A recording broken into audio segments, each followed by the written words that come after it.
ஏழு தலைமுறைகள் பாரம்பரியமிக்க ஒரே சித்த மருத்துவ ஸ்தாபனம் சேலம் சிவராஜ் சித்த வைத்தியசாலை. இப்பொழுது சேலம், ஈரோடு, சென்னை, ஹொசூர், திருப்பத்தூரில் தினசரி மருத்துவரை சந்திக்கலாம். தொடர்புக்கு 9842722500. அறுவை சிகிச்சையில் குணம் இது ஆயுட்கால நிவாரணம். டாக்டர் ஸ்ரீவர்மாஸ். அன்பார்ந்த பெரியவர்களே, தாய்மார்களே, இந்த அற்புதமான நமோ கல்வி மற்றும் தொண்டு அறக்கட்டளை, அதன் சார்பாக நடைபெறக்கூடிய இந்திய கனவுகள் 2047 தலைப்பை பாருங்கள், எவ்வளோ அற்புதமாக வச்சிருக்கிறாங்க. அரசியல் நாம் யாரும் பேச போவது கிடையாது. அரசியலை தாண்டி ஒரு அற்புதமான மனிதருடைய 75வது பிறந்தநாள் விழாவை ஒரு சாட்சியாக வைத்து இதுவரைக்கும் என்ன நடந்திருக்கு, அடுத்த 22 ஆண்டுகள் என்ன நடத்தப்பட வேண்டும் என்பதை பேசுவதற்காக இந்த அரங்கத்திற்கு வந்திருக்கக்கூடிய, நான் பெரிதும் மதிக்கக்கூடிய ஒரு கான்ஸ்டன்ட் அப்டேஷன். ஒரு மனிதன் ஒரு துறையில் இருக்கும் பொழுது தன்னை தொடர்ந்து அப்டேட் பண்ணிக்கிட்டே இருக்கணுங்க ஐயா. ஏன்னா இன்றைக்கி ஆப்பிள் ஃபோனை நீங்கள் எடுத்திங்கன்னா கூட 2 மாதத்துக்கு ஒரு சாஃப்ட்வேர் அப்டேட் கொடுக்குறாங்க. அவ்வளோ லைவாக வச்சுக்கணும். அந்த அளவுக்கு தன்னுடைய பத்திரிகை துறையில் லைவாக தொடர்ந்து தன்னை அப்டேட் பண்ணிக்கிட்டு எல்லா தரப்பட்ட மனிதர்களுக்கும் கூட ஒரு பிடித்த ஒரு பத்திரிகை துறையில் இருக்கக்கூடிய நல்ல மனிதராக இருக்கக்கூடிய திரு ரங்கராஜ் பாண்டே அவர்கள் இந்த விழாவிற்கு அழைப்பே இல்லாமல் வந்திருக்கிறாங்க. எவ்வளவு பெரிய மனது வேண்டும். அவரை இந்த நேரத்தில் நான் வாழ்த்தி வணங்கி, நமோ கல்வி மற்றும் தொண்டு அறக்கட்டளையினுடைய நிறுவனர், நிர்வாக அரங்காவலர் அன்பு சகோதரர் வினோஜ் பி செல்வம் அவர்கள், குறிப்பாக இந்த மயிலாப்பூர் பகுதியில் அரசியலை தாண்டி மக்களுக்கு ஒரு சேவையாக ஒன்று தன்னோடு இருக்கக்கூடியவர்களை இந்த அறக்கட்டளை எடுத்து செல்ல வேண்டும் என்கின்ற பெரிய கனவோடு பாடுபட்டு கொண்டிருக்கின்றார். அவருக்கும் அவருடைய நமோ கல்வி மற்றும் தொண்டு அறக்கட்டளை நிறுவனத்திற்கும் என்னுடைய வாழ்த்துக்களை, வணக்கங்களை தெரிவித்துக் கொண்டு, மேடையில் இருக்கக்கூடிய வணிகர் மற்றும் கலாச்சார மேம்பாட்டு மன்றத்தினுடைய நிறுவனர், நிர்வாக அரங்காளராக இருக்கக்கூடிய அருமை சகோதரர் சஞ்சீவி அவர்களுக்கு என்னுடைய வாழ்த்துக்களை தெரிவித்து, நமோ கல்வி மற்றும் தொண்டு அறக்கட்டளையினுடைய அரங்காவலர் அருமை சகோதரர் யுவராஜ் அவர்களுக்கு என்னுடைய வாழ்த்துக்களை தெரிவித்து, வணிகம் மற்றும் கலாச்சார மேம்பாட்டு மன்றத்தினுடைய அரங்காவலர் சரவணன் அவர்களுக்கு என்னுடைய வாழ்த்துக்களை தெரிவித்து, இங்கே வந்திருக்கக்கூடிய எல்லா அன்பு சொந்தங்களுக்கும் பத்திரிகை நண்பர்களுக்கும் என்னுடைய இந்த அற்புதமான நாள், இந்த மாலை நேரத்தினுடைய வணக்கத்தை தெரிவித்துக் கொள்கின்றேன். அன்பு சொந்தங்களே, பத்திரிகை நண்பர்களும் கூட பெருமளவில் வந்திருக்கிறாங்க. இன்னைக்கு நம்முடைய பாரத பிரதமர் நரேந்திர மோடி அவருடைய பிறந்தநாள் விழாவை நாம் கொண்டாடி கொண்டிருக்கின்றோம், 75வது ஆண்டு. ஆனால் நம்முடைய பிரதமர் எங்கே இருக்கிறாருன்னு பார்த்தீங்கன்னா மத்திய பிரதேசில் இருக்கிறாங்க, தார் என்கின்ற பகுதியில் இருக்கிறாங்க. அவர் தன்னுடைய பணியை செய்து கொண்டிருக்கின்றார். மக்களுக்கு செய்ய வேண்டிய பணி. மத்திய பிரதேசில் இன்னைக்கு ஒரு மித்ரா ஆடை பூங்கா, அதனுடைய திறப்பு விழா, குறிப்பாக பெண்களை மையப்படுத்தி ஒரு புரட்சிகரமான அவர்களுக்கு சுகாதாரத்தை மையப்படுத்தி ஒரு புதிய திட்டத்தை இன்னைக்கு அறிவிச்சிருக்கிறாங்க. அவருடைய பணி எப்பொழுதும் போல் செய்து கொண்டிருக்கின்றார்கள். அவருக்கு எதுவும் இந்த நாளில் எந்த மாற்றமும் கிடையாது. மற்ற அரசியல் தலைவர்களை போல இன்னைக்கு எந்த அரசியல் தலைவராக இருந்தாலும் சாயங்காலம் இன்னைக்கு ஒரு பெரிய மேடை இருந்திருக்கும். எல்லா கூட்டணி கட்சி தலைவர்களை அழைத்திருப்பார்கள். அதில் அந்த பிறந்த நாள் யாருக்கு இருக்கோ அந்த தலைவரும் மையத்தில் இருப்பாங்க. ரங்கராஜ் பாண்டே அண்ணன் போன்ற நல்ல மனிதர்களும் அதில் இருப்பாங்க. அரசியல் தலைவர்கள் இருப்பாங்க. எல்லாரும் புகழ்ந்து பேசுவாங்க, தவறு கிடையாது. அதுதான் இந்தியன் பொலிட்டிக்கல் பேட்டர்ன். எல்லாரும் அந்த ஒரு நாள் வாழ்த்தி அவருக்கு மரியாதை செலுத்தி அவரும் அதை ஏற்றுக்கொண்டு அதை நாம் எல்லாம் சேர்ந்து பாராட்டுவோம். ஆனால் இந்த பேட்டர்ன் எல்லாம் உடைச்சு அரசியலில் தன்னுடைய பிறந்த நாளாக இருந்தாலும் எந்த நாளாக இருந்தாலும் அது சேவை நாளாக இருக்க வேண்டும் என்று அவர் நடந்துக்கிறத பார்த்து பாரதிய ஜனதா கட்சி நம்முடைய பிரதமர் அவர்களே இன்னைக்கு சேவை பண்ணும் பொழுது நாம் பிரதமரை ஒரு தனிப்பட்ட மனிதனாக கொண்டாடக்கூடாது என்பதற்காக நம்முடைய தேசிய தலைவர் அவர்கள் ஒரு முடிவெடுத்து கடந்த பல வருடங்களாக இந்த சேவா பக்வாடா, சேவை வாரமாக 17 செப்டம்பர் நம்முடைய பிரதமருடைய பிறந்தநாள் ஆரம்பித்து 2 அக்டோபர் மகாத்மா காந்தி அவருடைய பிறந்தநாள் வரை 15 நாட்களும் ஒரு கட்சியினுடைய தொண்டனும் நீங்கள் சேவையில் மட்டும்தான் இருக்கணும். இப்போ தமிழ்நாடு போன்ற ஒரு மாநிலத்தில் நமக்கு தெரியும், இங்கே இருக்கக்கூடிய அரசியல், எமோஷனல் பாலிட்டிக்ஸ் எல்லாம். நம்முடைய தொண்டர்கள் யாராச்சும் போய் ஒரு அரசு மருத்துவமனையில் அன்றைக்கி பிறக்கக்கூடிய அன்பு குழந்தைக்கு ஒரு மோதிரத்தை பரிசாக போட்டால் கூட டெல்லியிலேருந்து ஃபோன் பண்ணுவாங்க. பரிசு கொடுங்க, இந்த குழந்தைய வாழ்த்துங்க, ஆனால் தனிப்பட்ட முறையில் கொடுங்க. பிரதமருடைய பிறந்த நாளுக்காக அந்த குழந்தைக்கு நீங்கள் போய் மோதிரம் போடுறீங்க அப்படின்னா இன்னைக்கு மட்டும் நீங்கள் செய்கிறீங்கன்னு தான் அர்த்தம். தயவு செஞ்சு செய்யாதீங்க அப்படின்னு ஃபோன் பண்ணி அறிவுறுத்துவாங்க. இதெல்லாம் ரொம்ப ஆச்சரியமான விஷயம். ஒரு அரசியல் கட்சி எப்படி தன்னுடைய தலைவனை பார்க்கிறது என்பதற்கு பாரதிய ஜனதா கட்சி ஒரு உதாரணம். எத்தனையோ முறை தொலைபேசியில் அழைப்பார்கள், டெல்லி அலுவலகத்திலேருந்து கூப்பிடுவாங்க, நீங்கள் போடுங்க, நாங்கள் வேண்டான்னு சொல்ல. அது எதுக்கு விளம்பரப்படுத்துறீங்க? அது எதுக்கு அந்த குழந்தைக்கு, அந்த பெண் குழந்தைக்கு, ஆண் குழந்தைக்கு நான் போடுறது நல்ல விஷயம். அப்போ டெய்லி போடுவீங்களா? இன்னைக்கு மட்டும் போட்டுட்டு அந்த குழந்தைய மறக்கிறீங்க? உன்னை நம்முடைய கட்சிக்கு அறிவுறுத்தணும். ஓகே, அதற்கு பதிலாக செல்வ மகள் சேமிப்பு திட்டத்தை எடுங்க. அந்த குழந்தைக்கு பிறந்த நாள் அன்னைக்கு நீங்கள் ஒரு அக்கௌண்ட் ஆரம்பிங்க. வருஷம் பிறந்த நாள் அன்னைக்கு அக்கௌண்ட் போடுங்க. ஸோ ஒரு தலைவன் தன்னுடைய பிறந்த நாள் விழாவில் தன்னை மட்டுமல்ல, தன்னுடைய கட்சி எப்படி இருக்க வேண்டும் என்று நினைப்பது, கட்சியில் இருக்கக்கூடிய தொண்டர்கள் எப்படி நடந்து கொள்ள வேண்டும் என்று நினைப்பது, அதன் மூலமாக சமுதாயத்திற்கு நாம் என்ன ஒரு செய்தி சொல்லுகின்றோம், இதெல்லாம் பெரிய விஷயம். எதற்காக இன்னைக்கு நான் மேடையில் சொல்கிறேன்னாங்க, இது பத்திரிகை நண்பர்கள் மூலமாக தமிழக மக்களுக்கு தெரிய வேண்டும். நாத்த தலைவர்களை கொண்டாடுவது போல ஒரு ஆள் உயரத்துக்கு ஒரு கட் அவுட் வச்சு பெரிய மாலை போட்டு பால் அபிஷேகம் செய்து 2 ஆட்டை வெட்டி ரத்தத்தை மேலே ஊற்றி இந்த மாதிரி எங்கள் தலைவரை நாம் கொண்டாடுகின்றோம். ரோட்டில் மக்களை எல்லாம் மறித்து பட்டாசு எதுவும் வெடிக்காமல் அமைதியான முறையில் தொண்டர்கள் எல்லோரும் செய்து கொண்டிருக்கின்றார்கள். இன்னைக்கு பாரதிய ஜனதா கட்சியினுடைய இரத்த தான முகாம் இட்ஸ் அ வேர்ல்டு ரெக்கார்ட். இன்னைக்கு நம்ம கொடுத்துருக்கக்கூடிய யூனிட்ஸ் ஆஃப் பிளட் 2023 அது வேர்ல்டு ரெக்கார்ட்.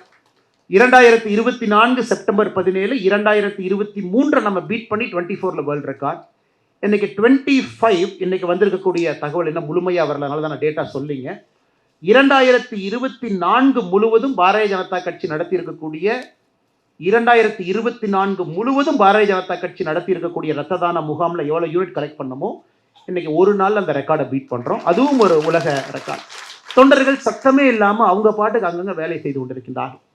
இந்த நேரத்தில் சகோதரர் வினோஜ் பி செல்வம் அவர்கள் இல்லை நம்ம பேசணும், ஒரு கருத்தரங்கம், இனிமையான மாலை பொழுதில் எல்லோரும் அமர்ந்து ஒரு நல்ல மனிதரை பற்றி அவரை பற்றி சில விஷயங்கள் எடுத்து சொல்லுவோம்.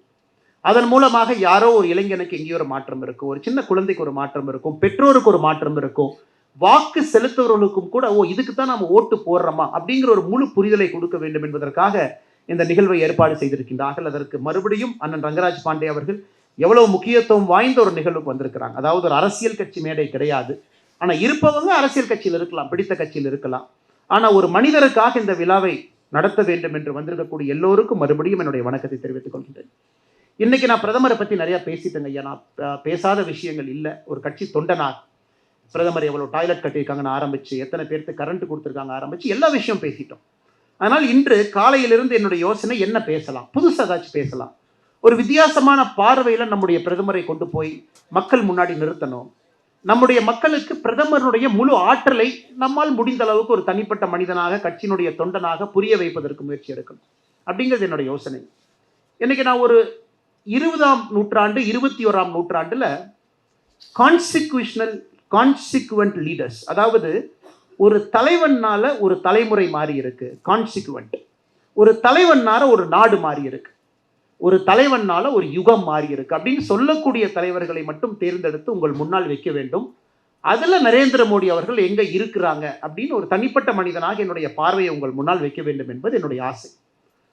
இன்னைக்கு நம்முடைய தாத்தா காலத்தில், அப்பா காலத்தில், நம்ம காலத்தில் உலகம் முழுவதும் கடந்த 2 நூற்றாண்டுகளாக இருக்கக்கூடிய தலைவர்களை படம் பிடித்து பார்க்கும் பொழுது கண் முன்னால் சில தலைவர்கள் இருக்கிறாங்க, பெரிய தலைவர்கள், அற்புதமான தலைவர்கள். சைனாவில் இந்த பக்கம் இருந்து அப்படி ஆரம்பித்து வந்தீங்கன்னா மா ஜிடோங் 1949 சைனா கம்யூனிஸ்ட் சைனாவாக மாறிய பொழுது வந்த முதல் தலைவர். 20 ஆண்டுகள் அந்த கம்யூனிஸ்ட் கட்சியினுடைய தலைவராக சைனாவுடைய தலையெழுத்தை மாற்றிய ஒரு தலைவர் மா ஜிடோங் இருக்காங்க. 80 காலகட்டத்தில் வந்து டெங் ஜியோபங், இன்னைக்கு இருக்கக்கூடிய சைனா, அந்த சைனாவை உருவாக்குவதற்கு வேர் போட்ட ஒரு மனிதர். 2 பேர் இருக்கிறாங்க. நம்ம இன்னைக்கு எடுத்து பிரதமர் மோடி அவங்க பக்கத்தில் வச்சு கம்பேர் பண்ணி பேசலாம். சிங்கப்பூரில் லீ குவாங் யூ என்கின்ற அற்புதமான மனிதர் 1959 பிரதமராக வந்து 90 வரைக்கும் 31 ஆண்டுகள் ஒரு அரசியல் கட்சியினுடைய தலைவர், ஒரு நாட்டினுடைய பிரதமராக 31 ஆண்டுகள் லீ குவாங் யூ. அதன் பிறகு பிரதமர் ஆனதுக்கப்புறம் ஒரு வீட்டுக்கு போலிங்க, பிரதமர் ஆயிடுச்சு, 1990 வயசாயிருச்சு, கிளம்புங்க. 90க்கு பிறகு மறுபடியும் அமைச்சர். என்ன சொன்னார், இல்லை எனக்கு பிரதமர் ஆயிடுச்சு, வயசாயிருச்சு, ஆனால் நிறைய இளைஞர்கள் அமைச்சராக இருக்கும்போது நான் கைட் பண்ணணும் இல்லையா அப்படிங்கிறக்காக சீனியர் மினிஸ்டர், அதன் பிறகு மென்டார் மினிஸ்டர். அவர் இறக்கும் வரை 2011 வரை லீ குவாங் யூ ஒரு பக்கம். இன்னைக்கு அமெரிக்காவை பற்றி நம்ம பேசுகிறோம். அமெரிக்காவுடைய தலைமுறையை முழுமையாக மாற்றிய எஃப்டி ரூஸ்வெல்ட் 1932 அமெரிக்காவுடைய அதிபராக வந்து பதவியில் இறக்கும் வரை 1945 வரை எஃப்டிஆர் இருந்தார். இன்னைக்கு இந்த தலைவர்களை மையப்படுத்தி வின்ஸ்டன் சர்ச்சில் 1939 1945 எலெக்ஷன்ல ஒரு தோத்த வரைக்கும், நமக்கு சுதந்திரம் கிடைத்து எலெக்ஷன் அவங்க தோத்தாங்க. இந்த தலைவர்களுக்கு மத்தியில் நம்முடைய பாரத பிரதமர் நரேந்திர மோடி அவர்கள் எதற்காக யுக புருஷன் என்பதை சொல்வதற்காக நான் முயற்சி செய்கின்றேன். இன்னைக்கு அமெரிக்காவில் போய் கேட்டிங்கன்னா அவங்க டெமோக்ரஸியில் என்ன பொலிட்டிக்கல் பார்ட்டினா தே கால் தெம்செல்ஃப் அஸ் த 6th பொலிட்டிக்கல் பார்ட்டின்னு ஒரு வார்த்தையை பயன்படுத்துவாங்க. அப்போ நமக்கு ஆச்சரியம், எங்கே அமெரிக்காவில் 6 பொலிட்டிக்கல் பார்ட்டி இல்லையே, 2 தானே இருக்குது அப்படின்னு. டெமோக்ராட் இருக்காங்க, ரிபப்ளிக்கன் இருக்காங்க. அப்போ எதுக்காக 6 பொலிட்டிக்கல் பார்ட்டின்னு சொல்கிறாங்கன்னா, ஒரு ஒரு ஒரு ஜனநாயகத்தில் அரசியல் கட்சிகளுடைய முகம் மாறிக்கிட்டே இருக்கும். ஃப்ராங்க்லி எஃப்டி ரூஸ்வெல்ட் அவங்க எலெக்ஷன் 1932 ஜெயிக்கும் பொழுது அந்த எலெக்ஷனில் பார்த்தீங்கன்னா 6 ஸ்டேட்டை தவிர 44 ஸ்டேட் அவர் ஜெயிச்சிட்டார். 6 ஸ்டேட்டு மட்டும்தான் ஹெர்பர்ட் ஹூவர் ஜெயிச்சார். அப்போ என்ன சொன்னாங்கன்னா, it is a very important election. ஏன்னா டெமோக்ராட் ரிபப்ளிக்கனோட பேஸே மாற்றிட்டு போயிட்டார். யார் இத்தனை காலமாக டெமோக்ராட்டுக்கு ஓட்டு போட்டாங்களோ, ரிபப்ளிக்கனுக்கு ஓட்டு போட்டாங்களோ, எல்லாரும் மாறி ஓட்டு போட்டாங்க. அப்போ அது 5th political change, 5th political party. அதன் பிறகு 1960 காலகட்டத்திலிருந்து அமெரிக்காவில் 6th பொலிட்டிக்கல் பார்ட்டி, மறுபடியும் டெமோக்ராட் ரிபப்ளிக்கனும் மாறிடுச்சு. டொனால்ட் ட்ரம்ப் வந்ததுக்கு அப்புறம் மறுபடியும் ரிபப்ளிக்கனுடைய பேஸை மாத்திட்டார். ஸோ ஒரு 30 ஆண்டுகள் 40 ஆண்டுகளுக்கு ஒரு முறை ஒரு நாட்டினுடைய அரசியல் தளம் மாறிவிடும். ஏன்னா அந்த தலைவன் அந்த அரசியலை மாத்திட்டு போயிடுவான்.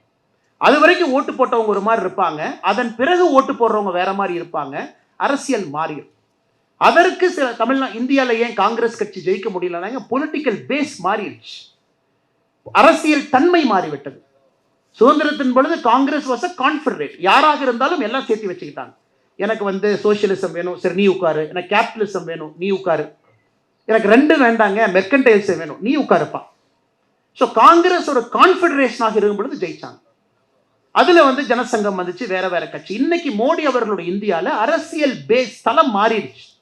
இன்னைக்கு பீகாரில் என்னதான் சார் என்னதான் அவங்க தொண்டைகளையே கத்துனாலும் கூட நீங்கள் ரிசல்ட்டை வந்த பிறகு பார்த்தீங்கன்னா, போன தேர்தலில் நம்ம ஜேடியு பிஜேபி சேர்ந்து எவ்வளோ ஓட்டு நம்ம வாங்கினோமோ அதை விட இன்னும் அதிகமான எம்எல்ஏக்களை பெற்று ஆட்சிக்கு வரும்.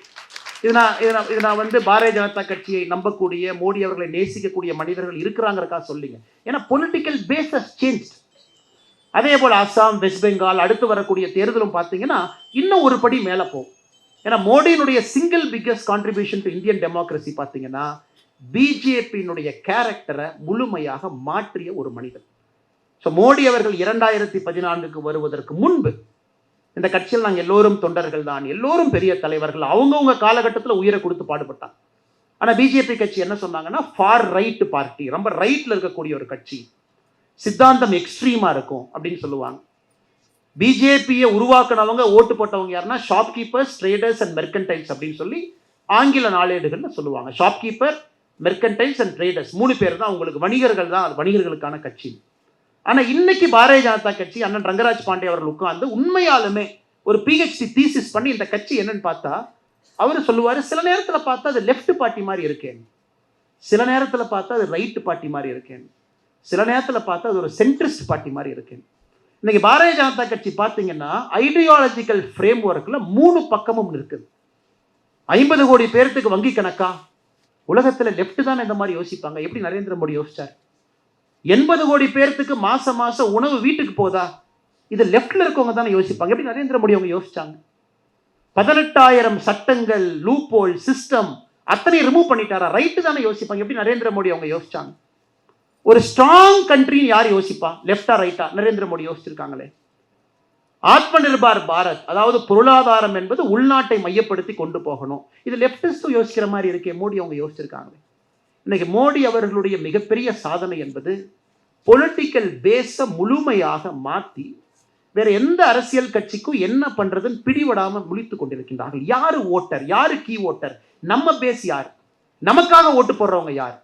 ஸோ மோடி அவர்களை பொறுத்தவரை கம்ப்ளீட்டாக அதை மாற்றிட்டார். இது அவருடைய முதல் சாதனை. இந்த பட்டியலில் நீங்கள் பார்த்தீங்கன்னா உலக அரங்கில் சில தலைவர்கள் மட்டும்தான் அந்த பொலிட்டிக்கல் ஃபீல்டை மாற்றினவங்க. என்னை பொறுத்தவரை லீ குவாங் யூ சிங்கப்பூரில் கம்யூனிஸ்டாக இருந்த சிங்கப்பூர் கோட்டையில் பீப்புள் ஆக்ஷன்ஸ் பார்ட்டி பிஏபியாக வந்து இன்னைக்கு ஒரு சிங்கிள் பார்ட்டியாக சிங்கப்பூரில் இருக்க ஒரே கட்சி, அவங்க மட்டும்தான் ஆட்சி. ஆனால் ஜனநாயகம் எல்லா கட்சியும் வருவாங்க, ஆனால் யாரும் டெபாசிட் வாங்க மாட்டாங்க. 0.5%, 1%, 1.2%. யாருமே சிங்கப்பூரை நம்ம டிக்டேட்டர்னு சொல்ல மாட்டாங்க. தப்பு அவங்க மேல இல்லை. அந்த லீ குவாங் யூ அவர்கள் இறந்த பிறகு அவருடைய ஆட்சி காலத்திலிருந்து எல்லா கட்சிகளும் காணாம போய் 40 வருஷத்துல ஒரே கட்சியாக சிங்கப்பூர்ல பிஏபி நிற்குது. சமீபத்தில் நான் ஒரு வெளிநாட்டில் ஒரு பல்கலைக்கழகத்தில் நல்லா படிக்கக்கூடிய ஒரு பையனை கேட்டேன். தமிழன், சிங்கப்பூரில் இருக்கிற பையன். ஆக்ஸ்ஃபோர்டில் ஒரு ஃபேமஸான கோர்ஸ் இருக்குது. இப்போ நீங்கள் இந்த பிரிட்டிஷ் பிரைம் மினிஸ்டர்ஸ் பார்த்தீங்கன்னா கடைசி ஒரு 19 பேருக்குள்ள 13 பேர் அந்த கோர்ஸ் தான் படிச்சிருக்கிறாங்க. ஃபிலாசபி, பாலிட்டிக்ஸ் அண்ட் எக்கனாமிக்ஸ், பிபிஇன்னு ஒரு கோர்ஸ். வின்ஸ்டன் சர்ச்சிலேருந்து அதை தான் படிப்பாங்க. அதை படித்தா பிரிட்டிஷ் பொலிட்டிக்கல் சிஸ்டத்துக்குள்ளே என்ட்ரு ஆயிடுவாங்க. இந்த பையன் பிபிஇ படிக்கிற பையன். அட்மிஷனே ரொம்ப கஷ்டம். நான் கேட்ட தம்பி உன் ஆசை என்னப்பான்னு. ஆனால் சிங்கப்பூரில் போய் அரசியல் பண்ணணுன்னு. சூப்பர்ப்பா, சிங்கப்பூரில் எந்த கட்சியில் போய் ஜாயின் பண்ண? ஆனால் என்னென்ன ஒரே கட்சி தானே இருக்குது, பிஏபி மட்டும்தான் இருக்காங்க, தான் போய் ஜாயின் பண்ண போகிறேன். அப்போ பிஜேபியினுடைய அடுத்த சாதனை என்னவாக போகுதுனாங்க, இன்னும் 25 ஆண்டுகள் கழித்து தவறு எங்கள் மீது கிடையாது. ஒரு கட்சி வலிமை இழந்துட்டாங்க, 18% வாக்குக்கு வந்துட்டாங்க, 15க்கு வந்துட்டாங்க, 12க்கு வந்துட்டாங்க. The future is very clear. இந்தியாவை பொறுத்தவரை ஒரு கட்சி மிக பலமாக வளர்ந்து கொண்டிருக்கிறது. அது மோடிஜியினுடைய செகண்ட் பெஸ்ட் கான்ட்ரிபியூஷன். இது நல்லா யோசிப்பாரு. நிறைய பேர் இது செஞ்சது கிடையாது. பார்ட்டியினுடைய பேஸ் எக்ஸ்பேண்ட் பண்ணுங்க, ஓட் ஷேர் அதிகப்படுத்தணும், டேலண்ட்டை கொண்டு வந்துகிட்டே இருக்கணும். ஏன் இந்த பையன் பிஏபி ஸ்ட்ராங்காக இருக்குன்னா, ஆக்ஸ்ஃபோர்டில் படிக்கிற ஒரு பையன் நான் பிஏபியில் போய் ஜாயின் பண்ணணும், சிங்கப்பூரில் டாக்ஸி டிரைவர் ஓட்டுற ஒரு அண்ணன் நானும் பிஏபிக்கு ஓட்டு போடணும். ஸோ எல்லாரும் ஒரே மாதிரி ஒரு கட்சியை நோக்கி அனைத்து தரப்பட்ட மக்களும் போகும்போது பொலிட்டிக்கல் கேரக்டர் சேஞ்சஸ். இது உருவாக்குறது சாதாரண வேலை இல்லைங்க, மிக மிக கடினமான வேலை. ஒரு பொலிட்டிக்கல் ஃபேஸை மாற்றுறது. அது எப்படி ரூஸ்வெல்ட் அவங்க செஞ்சுட்டு போனாங்க. அதுவரை அமெரிக்காவில் பார்த்தீங்கன்னா பிளாக்ஸ் ரிப்பப்ளிகன்ஸ் ஓட்டு போட்டாங்க. 1932 எஃப்டிஆர் ஜெயிச்சு அவங்க அமெரிக்க ஜனாதிபதியாக வந்த பொழுது அப்படியே மாற்றி அவங்க இந்த நியூ டீல், எங்களுக்கு இந்த டிப்ரெஷன்லேருந்து வெளியே வரணும், பிளாக்ஸ் ஃபர்ஸ்ட் டைம் மாற்றி டெமோக்ராட்ஸ் ஓட்டு போட்டாங்க. அதன் பிறகு அந்த 1932 கொண்டு வந்ததை 1960 லேட் 60s வரை கொண்டு போனாங்க டெமோக்ராட்ஸ். 40 ஆண்டுகள் எஃப்டி ரூஸ்வெல்ட் அவங்க உருவாக்கின பேஸை 40 ஆண்டுகள் கொண்டுட்டு போனாங்க. அதனால தான் FD Roosevelt is a constituent leader. அதனால தான் Lee Kuan Yew is a constituent leader. இன்னைக்கு நம்ம மோடிஜி அவர்களை பொறுத்தவரை நம்ம புகழ்ந்து பேசுகிறோம், சூப்பர்னு சொல்கிறோம், என்ன நாம் சொன்னாலும் கூட 50 ஆண்டுகள் கழித்து நாம் திரும்பி பார்க்கும் பொழுது, இன்னைக்கு நம்ம எப்பவுமே பக்கத்துலேருந்து பார்க்கும் பொழுதுங்க நிறைய குற்றங்கள் குறைகள் சொல்லலாம். டிக்டேட்டர் இது அது நம்ம கொஞ்சம் கொஞ்சமாக அட்ரஸ் பண்ணலாம். அண்ணா ரங்கராஜ் பாண்டே அவங்க சொன்னாங்க. இன்னைக்கு மோடிஜி அவங்களுடைய சிங்கிள் பிக்கெஸ்ட் கான்ட்ரிபியூஷன் மற்ற கட்சிகளுடைய ஜனநாயகத்தையும் மாற்றிட்டு போயிட்டார். இன்னைக்கு மற்ற ஒரு கட்சி ஒரு டைனாஸ்டை ப்ரொமோட் பண்ணுறன்னா பதில் சொல்கிறாங்க. முதல்ல டேக்கன் ஃபார் கிராண்டட். இன்னைக்கு முழுமையாக இந்தியாவில் டைனாஸ்டிக் பாலிடிக்ஸ் அழிஞ்சிருச்சுன்னு அர்த்தம் கிடையாதுங்க, இருக்குது. ஆனால் மற்ற கட்சிக்கு ஒரு டைனாஸ்டை கொண்டு வரும்போது பதில் சொல்கிறாங்க. ஐயோ மோடிஜி பாருங்கள் செல்ஃப் மேட் மேன், அண்ணன் சிபி ராதாகிருஷ்ணன் அவங்க பாருங்கள் செல்ஃப் மேட் மேன் அங்கே இருக்கிறாங்க, அண்ணன் நிதின் கட்கரி அவங்கள பாருங்கள், அண்ணன் அமித்ஷாஜி அவங்கள பாருங்கள், எல்லாத்தையும் பாருங்கள், தனி மனிதர்களாக குடும்பத்திலேருந்து வந்தாங்க, சாதாரண குடும்பம். இன்னைக்கு மற்ற அரசியல் கட்சிகள் கேள்வி கேட்காமையே டிஃபெண்ட் பண்ணுற அளவுக்கு அவங்க இருக்கிறாங்க. இது மோடிஜி அவருடைய தேர்ட் பிக்கெஸ்ட் கான்ட்ரிபியூஷன். காரணம், அரசியல் பிஜேபியில் சுத்தப்படுத்தினது கிடையாதுங்க, மற்ற கட்சிகளையும் சுத்தப்படுத்த ஆரம்பித்திருக்கின்றார்கள். அவங்களும் சொல்கிறாங்க இல்லை அப்படி இல்லை, நாங்கள் கில்ட்டி கிடையாது, பட் இதனால தான் நாங்கள் வச்சுருக்கோம் அப்படின்னு. ஸோ இதனால் இவர் ஒரு கான்ஸ்டிக்வெண்ட்டான தலைவர். இன்றைக்கி நம்ம எல்லாருமே சொல்கிறோங்க. அதாவது நம்ம வினோத் செல்வம் அவங்க பேசும்போது ஒரு விஷயத்தை ஆரம்பித்தாங்க, கோவிட் அண்டர் ப்ரெஷர். இந்தியாவில் ஒரு மேனுஃபேக்சரிங் ஈகோ சிஸ்டம் இருக்குதுங்க. ஆனால் ஹை குவாலிட்டி ஜெனரிக் ட்ரக் இல்லாமல், அதாவது இந்தியாவை பொறுத்தவரை ஹைதராபாத்தை வந்து ஃபார்மா கேபிட்டல்னு சொல்லுவாங்க. அதாவது உலகத்தில் இருக்கக்கூடிய ஒரு மருந்து நிறுவனம் தன்னுடைய பேட்டன்ட் எக்ஸ்பயர் ஆகிறதுக்கு நம்ம காத்துக்கிட்டே இருப்போம். அந்த பேட்டன்ட் எக்ஸ்பயர் ஆகிறதுக்கு ஒரு 2 வருஷம் முன்னாடி ஹைதராபாத்தில் ஒரு ஃபார்மா நிறுவனம் தன்னை ஆக்டிவேட் பண்ணிக்குவாங்க. ஓகே எக்ஸ்பயர் ஆக போகுது, அது எக்ஸ்பயர் ஆனதுக்கப்புறம் அது ஃப்ரீ மார்க்கெட் வந்துடும், நாம் ஒரு கால்பால் பேராசிட்டமாலை நாம் ஜெனரிக்காக செய்யலாமா? அதுதான் இந்தியாவோட ஸ்ட்ரென்த்துங்க. Strong manufacturing ecosystem. எந்த மருந்தையும் நம்மளால் செய்ய முடியும், ஆனால் ஜெனரிக் மருந்து நம்மளால் புதுசாக ஒன்றை செய்ய முடியாது. நல்லா புரிஞ்சுக்கணுங்க, புதிதாக ஒரு மருந்து நம்ம செய்யறதுக்கான சிஸ்டமே இல்லை. இன்னைக்கு நம்ம போட்டிருக்கக்கூடிய கோவிஷீல்டு, கோவேக்சின் நம்ம 2 போட்டிருக்கோம், பெரும்பாலும் மேட் இன் இந்தியாவில். அந்த கோவிஷீல்டு மருந்து நான் கொஞ்சம் நேரம் எடுத்து எதுக்கு சொல்கிறேன்னாங்க, அது அஸ்ட்ராஜெனகா அப்படிங்கிற நிறுவனம் கொலாபரேஷனில் அதை செய்கிறாங்க. அது பூனேல சீரம் இன்ஸ்டியூட் அதை வாங்குறாங்க, அவங்க மாஸ் மேனுஃபேக்சர் பண்ணுறாங்க, அவங்க வேர்ல்டுக்கு பண்ணுறாங்க. இது ஒரு மாடல். கோவேக்சின் ஹைதராபாத்தில் இருக்கக்கூடிய ஒரு இந்திய நிறுவனம், அவங்களே அந்த ஸ்ட்ராண்டை கண்டுபிடிக்கிறாங்க. டே 0லிருந்து உலகத்தில் சிந்திச்சு உருவாக்கணும் ஒரு வைரஸ், அதுவும் நம்மகிட்ட இருக்கு. ஸோ நீங்கள் கோவேக்சின் கோவிஷீல்டு ரெண்டுமே வெரி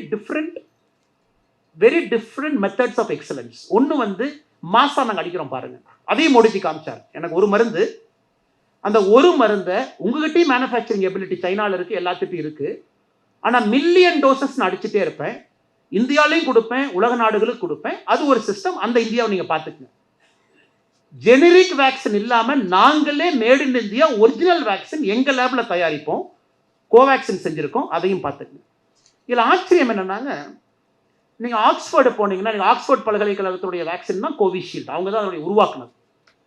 நான் சமீபத்தில் அங்கே படிக்க போயிருந்த பொழுது இந்த இடத்துக்கு போய் லேப்ல பார்த்தேங்க. என்ன பண்ணுறேன், ஆக்ஸ்போர்டு வேக்சின் குரூப்னு வச்சிருக்காங்க. இன்னைக்கு உலகத்தினுடைய நான் போகும் பொழுது கடந்த ஆண்டு 23 நோய்களுக்கு வேக்சின் அங்கே செஞ்சுக்கிட்டு இருக்காங்க. ஆப்பிரிக்காவில் இருக்கக்கூடிய சில நோய், அந்த நோயெல்லாம் நான் கேள்விப்பட்டது கூட கிடையாதுங்க. ஜாம்பியால மட்டும்தான் அந்த நோய் இருக்கு. ஆனால் அடுத்த 10 வருஷத்துல அது பேண்டமிக்கா மாறி உலகம் முழுவதும் வரும். இப்பவே நாங்கள் மருந்து கண்டுபிடிக்கிறோம். அந்த மாதிரி அவங்க கண்டுபிடிச்சுக்கிட்டு இருந்த ஒரு மருந்து தான் கோவிஷீல்டு. அந்த மருந்து பாதியில் இன்னொன்னுக்காக செஞ்சுட்டு இருக்காங்க. ஸோ சைனால உஹான் லேப்ல வந்த உடனே WHO என்ன சொல்றாங்க, ஸ்ட்ரெயினை வெளியே கொடு, எல்லா நாட்டுகளுக்கும் நீ ஸ்ட்ரெயினை கொடு, நாங்கள் இதுக்கு மருந்து கண்டுபிடிக்கணும். ஸோ WHO ஸ்ட்ரெயினை வாங்கி உலகத்தில் இருக்கிற எல்லாத்துக்கும் கொடுக்குறாங்க, ஃப்ரீ ஸ்ட்ரெயின். இங்க பாருங்க, சைஃபர் நீங்க பாருங்க, பிக்சர் இருக்கீங்க பாருங்க, அஸ்ட்ராஜெனகா பாருங்க, பாருங்க இந்த ஸ்ட்ரெயினுக்கு உங்களால் கண்டுபிடிக்க முடியுமான்னு பாருங்க. ஜெர்மன்ல நீங்க பாருங்க, ஆக்ஸ்போர்ட் யூனிவர்சிட்டி நீங்களே செஞ்சுட்டு இருக்கீங்களே பாருங்க. அப்ப வேற ஏதோ மருந்து செஞ்சு கொண்டிருந்தக்கூடிய ஆக்ஸ்போர்ட் பல்கலைக்கழகம் இந்த ஸ்ட்ரெயினை பார்த்துட்டு பாதியில வண்டியை திருப்புறாங்க.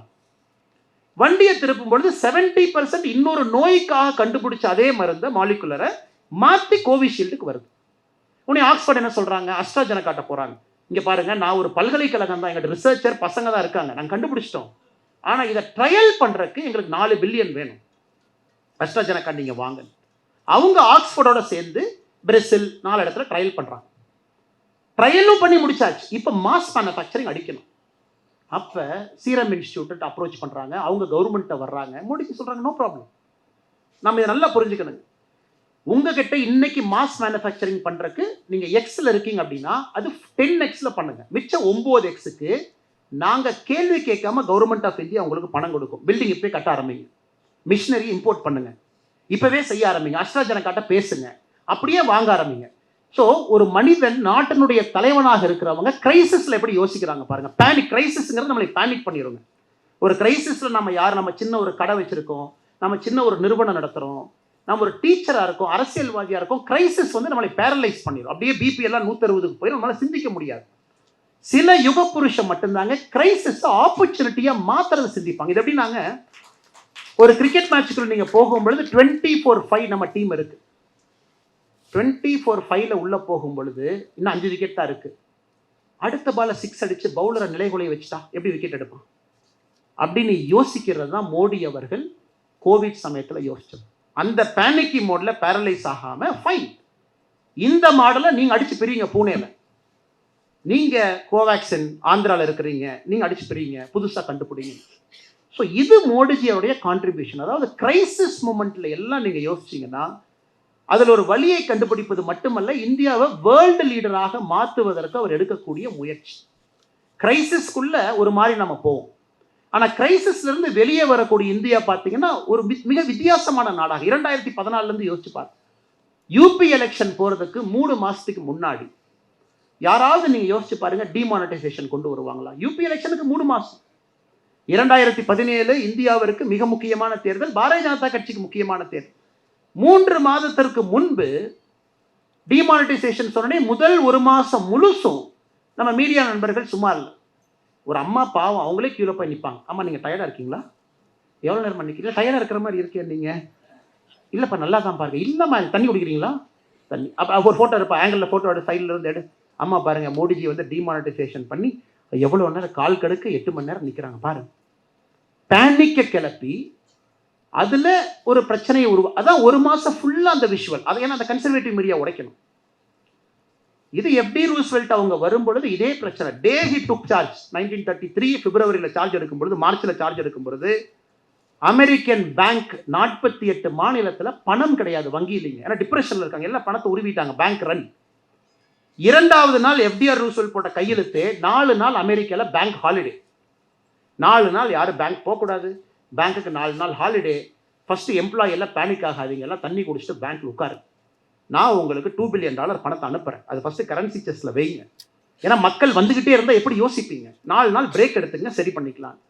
அது FDRனுடைய 2வது நாள்ல போட்ட கையெழுத்து. பேனிக் ஆகாதீங்க, நான் தலைவனா இருக்கேன், நான் பாத்துக்கிறேன், $2 பில்லியன் பணத்தை அனுப்புறேன், பொறுமையா இருக்கு. நீங்கள் இந்த கிரேட் லீடர்ஸ் பார்த்தீங்கன்னா அந்த பேரலல்ஸ் அப்படியே இருக்குங்க. பெரிய யுக புருஷர்கள், அந்த நாட்டினுடைய ஆர்பிட்ட தலையெழுத்தை மாத்திரவங்களை உன்னிப்பாக ஸ்டடி பண்ணீங்கன்னா அந்த பேரலல்ஸ் அப்படியே இருக்கும். லீ குவாங் யூ 1959 பிரதமர் யாருக்காங்க? சிங்கப்பூர் ஸ்டேட்டுக்கு. Singapore is not a country. 1963 வரை மலேசியா ஃபெடரேஷன்ல தமிழ்நாடு மாதிரி சிங்கப்பூர் ஒரு மாநிலம். 4 ஆண்டுகள் பிரதமர்.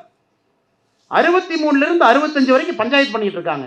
மலேசியாவில் இருக்கலாமா வேண்டாமா, தனிநாடா போலாமா வேண்டாமா. மலேசியாவே கழுத்தை பிடிச்சி சிங்கப்பூர் தள்ளுறாங்க, போய் தொலைங்க, உங்களுக்கு எங்களுக்கு வேண்டாம். அப்ப 63 to 65 லீ குவாங் யூ பாருங்க, சிங்கப்பூர் ஃபெடரேஷனுடைய பிரைம் மினிஸ்டர். 65 இதெல்லாம் ஒரு நாள் மாறுது. அடுத்த நாள் காலையில் Singapore is an independent country, Singapore நாட்டினுடைய பிரதமர். ஸோ ஏன் யுக புருஷன் நம்ம சொல்றாங்க? அவங்க கடந்து வந்த பாதைகள், எடுத்த முடிவுகள். அன்னைக்கு நீங்க 1975 போனீங்கன்னா லீ குவாங் யூவை பத்தி நீங்க சிங்கப்பூர் பேப்பர் எடுத்து பார்த்தா உலகத்திலேயே இவரை மாதிரி மோசமான டிக்டேட்டர் கிடையாதுன்னு பேப்பர் எழுதியிருப்பாங்க. எப்படினாங்க, அவர் ரூல் போட்டார். என்னங்க அந்த ஊரில் எப்படி மக்கள் இருக்கீங்க? நீ தமிழ், நீங்க மலாய், நீங்க ஹன்ஸ் சைனீஸ், யாருக்குமே சிங்கப்பூருங்கிற கேரக்டர் இல்லையே. எல்லாம் 10 ஊர்லேருந்து 10 பேர் உட்காந்துருக்கீங்க, எப்படி இதை நான் நாட்டாக மாற்றுவேன்னார். அதுக்கு ஒரு கண்டிஷன் போட்டார். ஓகே, நாங்கள் உங்களுக்கு அப்பார்ட்மெண்ட் கட்டி கொடுப்போம் சிங்கப்பூரில். அப்பார்ட்மெண்ட்டில் எந்த வீட்டில் யார் தங்கணும் நான் தான் முடிவு பண்ணுவேன்னார் லீ குவாங் யூ. எல்லாரும் காய்ச்சல், என்னையா அது, வீடு கட்டி கொடுத்துட்டு போ, அது என் பணத்தில் தானே வீடு கட்டுற. ஓகே, அவர் சொன்னார், இந்த வீடு 1 தமிழ்காரர் நீ தங்கிக்க, வீடு நம்பர் 2 மலேசியாக்காரர் நீ தங்கிக்க, வீடு நம்பர் 3 சைனீஸ்காரர் நீ தங்கிக்க. ஸோ எந்த ஃப்ளோர்லையும் பார்த்தீங்கன்னா அந்த இனத்தை சார்ந்தவங்க ஒருத்தருக்கு மேலே இருக்க முடியாது. அப்போ எல்லாரும் யோசிச்சாங்க, என்னடா அது, நான் தமிழில் பேசிகிட்டு இருக்கேன், ஹான்ஸ் சைனீஸ் அவங்க, மலாய் அவங்க. அப்போ லீ குவாங் யூ சொன்னல, இங்கிலீஷில் பேசு, இங்கிலீஷ் தான் நம்முடைய லாங்குவேஜ், எல்லாம் இங்கிலீஷில் பேசு. ஸோ இந்த மாதிரி 1970 80 காலகட்டத்தில் தான் சிங்கப்பூர் உருவாக்குனாருங்க. இந்த மாதிரி everything by harsh. Public smoking first, smoke பண்ணாதீங்க. Second fine. Third public beating, குச்சி வச்சு அடிப்பாங்க போலீஸ்காரன்.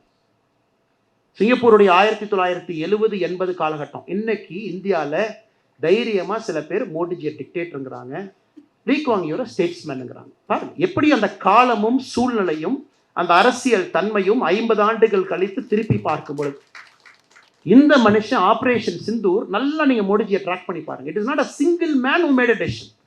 Cabinet committee on security daily சாயந்தரம் அந்த போட்டோவை நம்ம பார்ப்போம். நிர்மலா சீதாராமன் அவர்கள், அமித்ஷாஜி அவங்க, ராஜ்நாத் சிங் அவங்க, ஜெய்சங்கர் அவங்க, சிசிஎஸ்ல இருக்கக்கூடிய 5 தலைவர்கள் உட்கார்ந்து பேசுவாங்க. அந்த சிசிஎஸ் முடிஞ்சு அரை மணி நேரம் பிஎம்கிட்ட பார்த்தீங்கன்னா அடுத்த போட்டோ வரும்.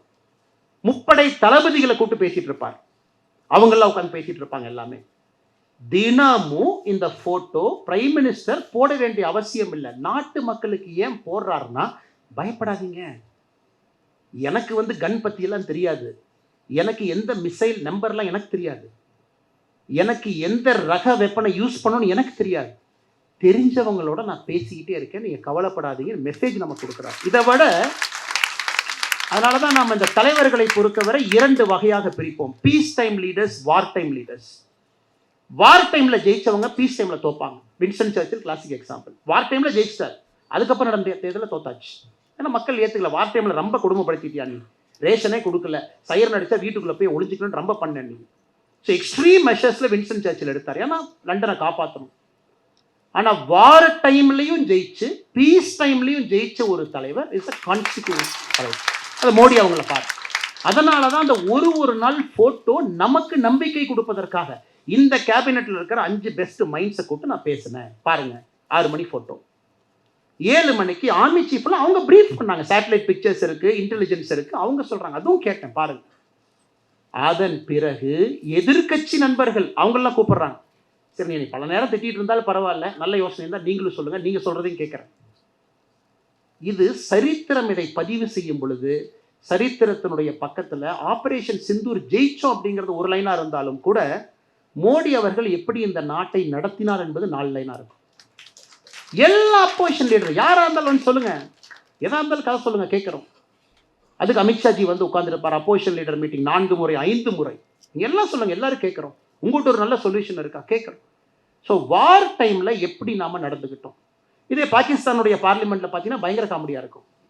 ஏன்னா அந்த நாட்டினுடைய டிஃபென்ஸ் மினிஸ்டர் போய் ஒரு இன்டர்வியூவில் ஒரே ஒரு இன்டர்வியூக்கு தான் டிஃபென்ஸ் மினிஸ்டர் அனுப்புகிறாங்க. ஒரே ஒரு இன்டர்வியூக்கு அந்த மனுஷன் போகிறார். ஸ்கை நியூஸ் போகிறார். ஃபஸ்ட்டு கேள்வி கேட்குறாங்க ஆங்கர் இங்கிலீஷில். ஆப்ரேஷன் சிந்தூர் அவங்க ஒரு பேர் வச்சுக்கிட்டாங்க, என்ன அப்படின்னு. அது இந்த அமெரிக்காக்காரனை தான் சொல்லணும். எங்கள் ஊரில் எங்கள் நாட்டை சும்மா இருந்த நாட்டை கிளப்பி விட்டு எங்களை டெரரிஸ்ட் ஸ்டேட்டாக அமெரிக்கா தானே மாற்றினா, நாங்கள் தானே டெரர் பண்ணுறக்கு அவன் தானே சொல்லி கொடுத்தான்னு எதோ பேசிட்டார். அவன் இங்கிலீஷை கேட்டு இவங்க பேசி பாகிஸ்தான் பார்லிமெண்ட்டில் உன்னை யாரையா பேச சொன்னார், ராணுவ ரகசியத்தில் எதுக்கு போய் இங்கிலாண்டில் பேசிட்டு வந்தா நீ, நம்ம டெரரிஸ்ட் ஸ்டேட்டு, நம்ம டெரர் ஆர்ம் பண்ணுறோம், டெரர் ஃபேக்ட்ரி நடத்துகிறோம், இதெல்லாம் ஓப்பனாக சொல்லுவாங்க அப்படின்னு. அதுக்கு பாகிஸ்தான் பார்லிமெண்ட் நடக்கக்கூடிய டிபேட்டை சைட் பை சைட் பார்த்தீங்கன்னா அந்த ஊரில் டிபேட் இதான் நடக்குது. இந்த ஆளுக்கு இங்கிலீஷே தெரியல டிஃபென்ஸ் மினிஸ்டருக்கு, அவன் ஸ்கை ஸ்போர்ட்ஸில் போய் இவ்வளவா வளருவான். நம்ம எத்தனை பேர்கிட்ட வச்சுருக்கோம். நம்ம டெரரிஸ்ட் அடுத்தோடனே பாகிஸ்தான் போடுற ஃபோட்டோ ஒன்று, நம்ம போடுற ஃபோட்டோ நம்முடைய 2 வீர மங்கையர்கள் அவங்க டெய்லி ப்ரீஃப் பண்ணுறாங்க. ரங்கராஜ் பாண்டே அவங்க சொன்னது போல் மதம் அதில் முக்கியம் இல்லைங்க, இருந்தும் அது முக்கியம். ஏன்னா நான் கிவிங் எ மெசேஜ். ஏன்னா உள்நாட்டுக்குள்ளே கலவரம் வந்துடக்கூடாது, நல்லா புரிஞ்சுக்கணுங்க. உள்நாட்டுக்குள்ளே நம்ம பயங்கர ஜிங்கோயிஸ்ட் மோடில் இருக்கும்.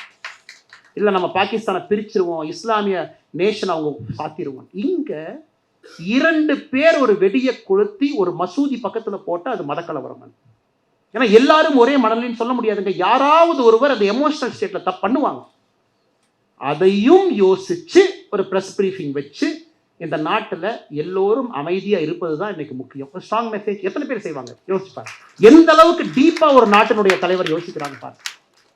அதனால தான் ரங்கராஜ் பாண்டே அவர்கள் சொல்லும்பொழுது we are blessed to have Modiji in crucial moments. முக்கியமான நேரத்தில் மோடி போட ஒரு தலைவர் வேலை செய்தது நாம் செய்த தவம். அதை நம்ம கண்டிப்பாக ஏற்றுக்கணுங்க. அதை பாகிஸ்தான் பார்த்தா அவன் ஃபோட்டோ என்ன போடுறான், டெரரிஸ்ட் இறந்த பிறகு ஆர்மிக்கார யூனிஃபார்மில் போய் சல்யூட் அடிச்சுட்டு இருக்கான் அந்த சவப்பெட்டிக்கு. ஏன் ஆல்ரெடி நீ டெரர் ஃபேக்ட்ரி நடத்துகிறேன்னு தெரியும். இன்னைக்கு ஜெய்சி முகமது டெப்டி கமாண்டர் ஒருத்தர் கொடுத்துருக்காரு.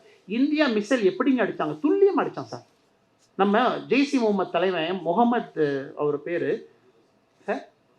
மசூத் அசார், அவருடைய அக்கா பாடியை 2 வெட்டிட்டானுங்க சார். அப்படியே மிசைல் அடிச்சு அடியில் பாடி 2 போயிடுச்சு. இன்னைக்கான கமெண்ட்ரி கொடுத்துருக்காண்டி வர்ணனை, கிராஃபிக் வர்ணனை கொடுத்துட்டு இருக்கான். அவ்வளோ அக்யூரேட்டாக அடிச்சாங்க சார். சும்மாவில் அடிக்கல சார். அவனை நம்ம விடலாமா சார், இதெல்லாம் சொல்லிட்டு கடைசியில் ஜெய்சி முகமது என்ன சொல்லுவாங்கன்னா அந்த நாட்டை நம்ம விடலாமா சார். இது நடந்து கொண்டிருக்கு. நாம கொடுத்த மெசேஜிங் பாருங்க, ஒரு கிளாரிட்டி, கம்யூனிகேஷன், நாட்டு மக்களுக்கு டெய்லி நம்ம சொல்ற விதம். ஒரு பொய் செய்தி போடுறாங்க, உடனே நாம் அதை எப்படி டேக்கிள் பண்ணுறோம். ஒரு வார் டைம் லீடர், ஒரு வார் டைமில் ஒரு தலைவனாக மோடிஜி எப்படி வழி நடத்தினாங்க அதையும் நாம் புரிந்து கொள்ள வேண்டும். இன்றைக்கி நம்ம எல்லாம் சொல்கிறோம் மோடிஜி எல்லா நாட்டுக்கு போனாங்க, விருது வாங்கினாங்க, வந்தாங்க, நமக்கு பெருமை, ட்விட்டரில் போடுறோம், நமக்கு சந்தோஷம். நம்ம தலைவனுக்கு இவ்வளோ விருது கொடுக்குறாங்களா, இந்தியாவுக்கு கொடுத்த விருது மாதிரி. யாருக்காவது வாய்ப்பு இருக்கும் பொழுது நீங்கள் அபுதாபி போகும் பொழுது குழந்தைகளோடு நீங்கள் எப்பாச்சும் ஃபியூச்சரில் போகும் பொழுது அபுதாபியில் ஹிந்து கோயில் ஒன்று கட்டியிருக்காங்க. BAPS அமைப்பு, குஜராத்தை சார்ந்த ஒரு அமைப்பு, சாமிநாராயணன் செக்ட் அவங்க. அந்த கோவிலுக்கு நீங்கள் போகணும். கோவிலுக்கு போறீங்க அப்படிங்கிறத விட அந்த கோவில் எப்படி கட்டப்பட்டது என்பதை நீங்கள் உணரும். இந்த ஐக்கிய அரபு எமிரேட்ஸ் UAE பொறுத்தவரை இந்த 7 எமிரேட்ஸ் எமிரகங்கள் ஒன்றா இருக்கிறாங்க. ஒரு ஐடியல் ஒர்க்ஷிப் அங்கே ஸ்டேட் கிரைம். அதாவது ஒரு சிலையை கொண்டு போய் நான் ஒரு பொது இடத்துல வழிபட்டேன் அப்படின்னா you will be arrested and given the strictest punishment. ஏன்னா ஐடியல் ஒர்க்ஷிப் அவங்க எதிரி. எஸ், அந்த நாட்டுடைய சட்டம், அவங்க மதம், அவங்க நடத்துகிறாங்க, நம்ம ஒபே பண்ணணும். யாருமே ஐடியில் கொண்டு போனீங்கன்னா ஏர்போர்ட்டை தாண்டிலாம் நீங்கள் கொண்டு போக முடியாது துபாயில இருந்து. ஸோ அந்த நாட்டில் ஒரு கோவில் கட்டுறாங்க. அது குறிப்பாக அபுதாபியை பொறுத்தவரை வெரி ஸ்ட்ரிக்ட் இஸ்லாமிக் லா இருக்கக்கூடிய நாடு. சமீபத்தில் அந்த கோவிலுக்கு சென்றிருந்த பொழுது அங்கே இருந்த சுவாமி பிரம்ம விகாரி தாஸ் அந்த கோயிலை பார்த்துக்கிற சாமிகிட்ட சொன்ன, சாமி எப்படி சாமி இங்கே கோயில் கட்டினீங்க? 2 பேர் தாங்க காரணம், மேலே கடவுள், இன்னொன்று மோடி அப்படின்னாரு. எப்படி சாமி மோடி காரணம்? அவங்களுடைய செட்டில் ஒரு பெரிய சுவாமி, பிரமுக் சுவாமி, 1997 அபுதாபி போகிறாங்க, ஷார்ஜா மண்ணில் போகிறாங்க, எல்லாம் தூக்கிட்டு போகிறாங்க. போகும்போதே சொல்கிறாங்க இறக்கி விடுங்கப்பான்னு. அந்த சாமி அப்பயே ரொம்ப வயதான ஒரு சாமி, பெரிய சாமி, கீழே இறக்கி விடுறாங்க. அந்த மண்ணை கையில் எடுத்துகிட்டு அது கண்ணில் வச்சு சொல்கிறாங்க, இந்த இடத்துக்கு ஒரு கோயில் வந்துரும்பா ஒரு நாள். சுற்றி இருக்கவங்க சொல்கிறாங்க, என்ன சாமி பேசுகிறீங்க? இது ஒரு இஸ்லாமிக் நாடு, கடுமையான ஷரியாலா இருக்கக்கூடிய ஒரு நாடு, சிலையே உள்ளே கொண்டு வர முடியாது. எப்படி நமக்கு ஒரு மனுஷன் வருவான், எல்லாம் பொறுமையாக இருங்க, அவன் கோயில் கட்டுவான். 97 சொன்னதை அந்த கோயிலுக்குள்ள போனீங்கன்னா வீடியோ போட்டு காட்டுவாங்க. ஏதோ நம்ம போனதுக்காக ஒரு ஸ்டோரியை கிரியேட் பண்ணி சொல்லிட்டாங்க. அந்த சுவாமி சொன்னது ஒரு டிவோட்டி வீடியோ எடுத்து அந்த எக்ஸ்பீரியன்ஸ் சென்டருக்கு போகும்போது அந்த வீடியோ நீங்கள் பார்ப்பீங்க. ஒரு மனுஷன் வருவான், பொறுமையா இருங்க, he will build it. அதன் பிறகு நரேந்திர மோடி அவர்கள் வர்றாங்க. இந்தியாவினுடைய தலைவராக பிரதமராக நட்பை உருவாக்குறாங்க ஷேக் சயீத் அவங்களோட, அங்கே இருக்கக்கூடிய அதிபரோட. அப்போ இந்த பிஏபிஎஸ் போய் நைஸாக போய் அந்த ராஜாட்ட போய் கொடுக்குறாங்க. ராஜா, எங்களுக்கு தெரியும் நீங்கள் வந்து இஸ்லாமிய நாடுன்னு எங்களுக்கு தெரியும், எதையுமே அனுமதிக்க மாட்டீங்கன்னு தெரியும். எங்களுடைய அன்பான வேண்டுகோள், இந்த ஊரில் 10 பேர் இருக்காங்கன்னா 2.5 பேர் தான் உள்நாட்டுக்காரங்க இருக்கீங்க, 7.5 பேர் வெளிநாட்டுக்காரங்க இருக்காங்க. அது எங்கள் நாட்டிலிருந்து 3.5 பேர் நாங்கள் இருக்கோம், 2.5 பேர் நீங்கள் இருக்கீங்க. அதுவும் பாருங்க, அந்த நாட்டில் இருக்கக்கூடிய எமிரேட்டியே மைனாரிட்டி. 10 எமிராட்டி இருக்காங்கன்னா 10 மக்கள் இருக்காங்கன்னா 2.5 பேர் தான் எமிராட்டி. அதில் அந்த ராஜாவை நீங்கள் கன்வின்ஸ் பண்ணணும். பாருங்க, ஒரு அப்ளிகேஷனை கொடுக்குறாங்க, ராஜா வாங்கிக்கிறாரு, வச்சுக்கிறாரு. சரி ரைட்டு பார்ப்பாங்க, கண்டிப்பாக யோசிக்கிறாங்க. உடனே மோடிஜி 2014 போகிறாங்க, ஃபஸ்ட்டு விசிட் போகிறாங்க, ஃபஸ்ட்டு டேர்மில் போகிறாங்க, முதல் வருஷம் போகிறாங்க. அப்போ இந்த சாமியெல்லாம் பார்க்கும் பொழுது மோடிஜி அந்த யுஏஇ எமிரேட்ஸ் அறிமுகப்படுத்துகிறார் ஷேக் ஜயீத் அவங்கள. மை பிரதர் மீட் ஹிம் அப்படிங்கிறார், என்னுடைய சகோதரன், அவரை பாருங்க. அப்போ இந்த சாமிக்கு லைட்டாக ஒரு நம்பிக்கை வருது, சகோதரன் சொல்கிறாங்க, உண்மையாலுமே நடந்துட மாட்டிருக்கு. அதை நம்ம 97 பிரமுக் சாமி சொன்ன மனிதர் இவர் தான் இருக்கு. 2 ஆண்டுகளில் 2017 வரைக்கும் அப்படியே கொண்டு போகிறாங்க. கோவிட் அப்போ நாம் செய்யக்கூடிய வேலை எல்லாம் 2017 மறுபடியும் அப்ளிகேஷன் கொடுக்குறாங்க. இது ரொம்ப முக்கியங்க, அதுக்காக தான் நான் நேரம் எடுத்து சொல்கிறேன். கோவிட்ல அவங்க செய்யக்கூடிய வேலையை பார்த்து அந்த ஷேக் ஜயீத் அவர்களுக்கு, அந்த மன்னருக்கு ஆச்சரியம்.